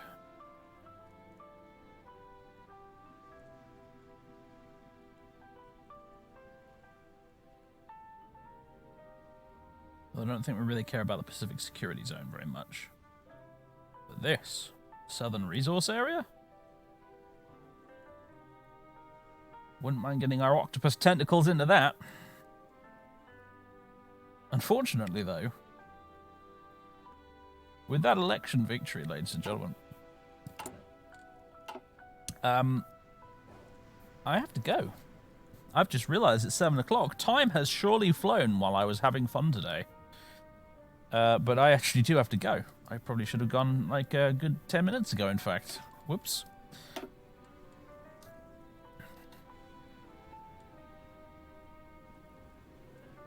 Practically free real estate down there. I mean, it's definitely going to be if the Russians keep pushing west. This is fantastic news for us. I know I complain about Russia being too strong, but in this particular campaign, Russia doing a number on Germany? Oh, that is fantastic news for us. So yes, yeah, indeed, we will be doing a little raid, a little banzai charge into someone else's stream, and I think that someone else is probably going to be Variax because it is a Saturday and not a Friday. I can't believe I thought it was Friday. I feel so stupid. It's so embarrassing. Where's the raid channel button? There it is. Right. Mr. Variax is playing Enderall, which is the total conversion mod for Skyrim, which takes place. It's the Skyrim engine, but with a whole new world. And it's actually pretty good. I've actually streamed it myself in the past, Enderall. It's rather good. It's rather good. So I'm going to go raid V. Variax is a streamer and YouTuber who's been going for a long time, longer than me. He's been just doing his thing for basically forever. And the thing I love about Variax, aside from he's basically the guy that inspired me to go and do my own YouTube and streaming things. But I just love the fact that after all these years, it's always just been a hobby to him. He's like one of the last of the few old school Let's Players and streamers that just do it like in the olden days as a hobby and not as a job, not trying to make money out of it or anything like that. He's just doing it for the love of doing it, and that is quite wonderful. So, yeah, I'm afraid it is Saturday. But yeah, you're wondering if it was Sunday this morning, to be fair. Yeah, we're all having that wonderful lockdown sort of experience of not quite remembering what day it is. But yes. So anyway, I encourage you to hop on over there, see Mr. Variax, say hello, give him a follow and stuff if you like what he's doing. And I think, to be honest with you, if you like what I'm doing, you'll probably like what he's doing, because what I do is very much inspired by what he does. So There it is, start raid. I actually have to click the start raid button for it to work. There we go. The patron saint of ladders is Mr. Variax. Patron saint of ladders everywhere. You can ask him what on earth that means when you see him.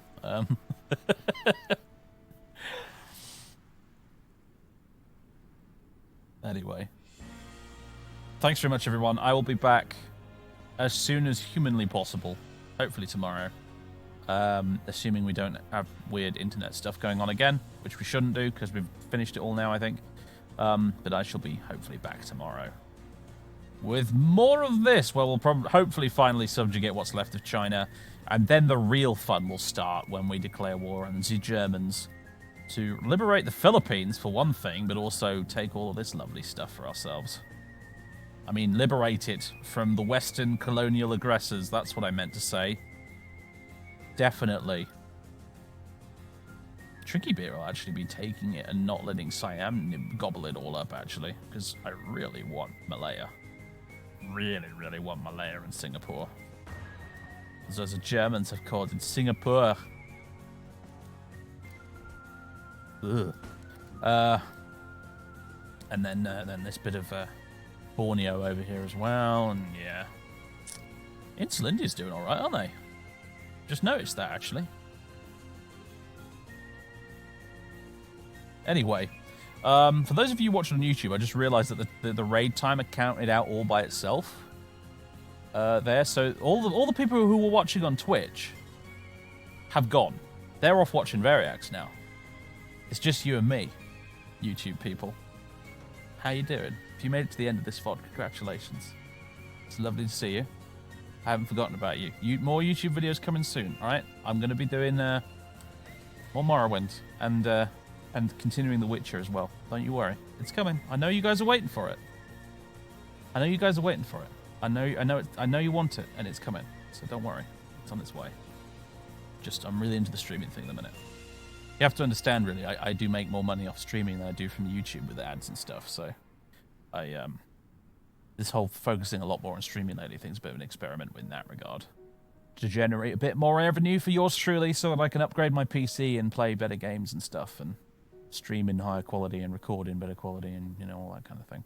So anyway. Cheers, YouTube people. I'll see you again soon. Toodaloo.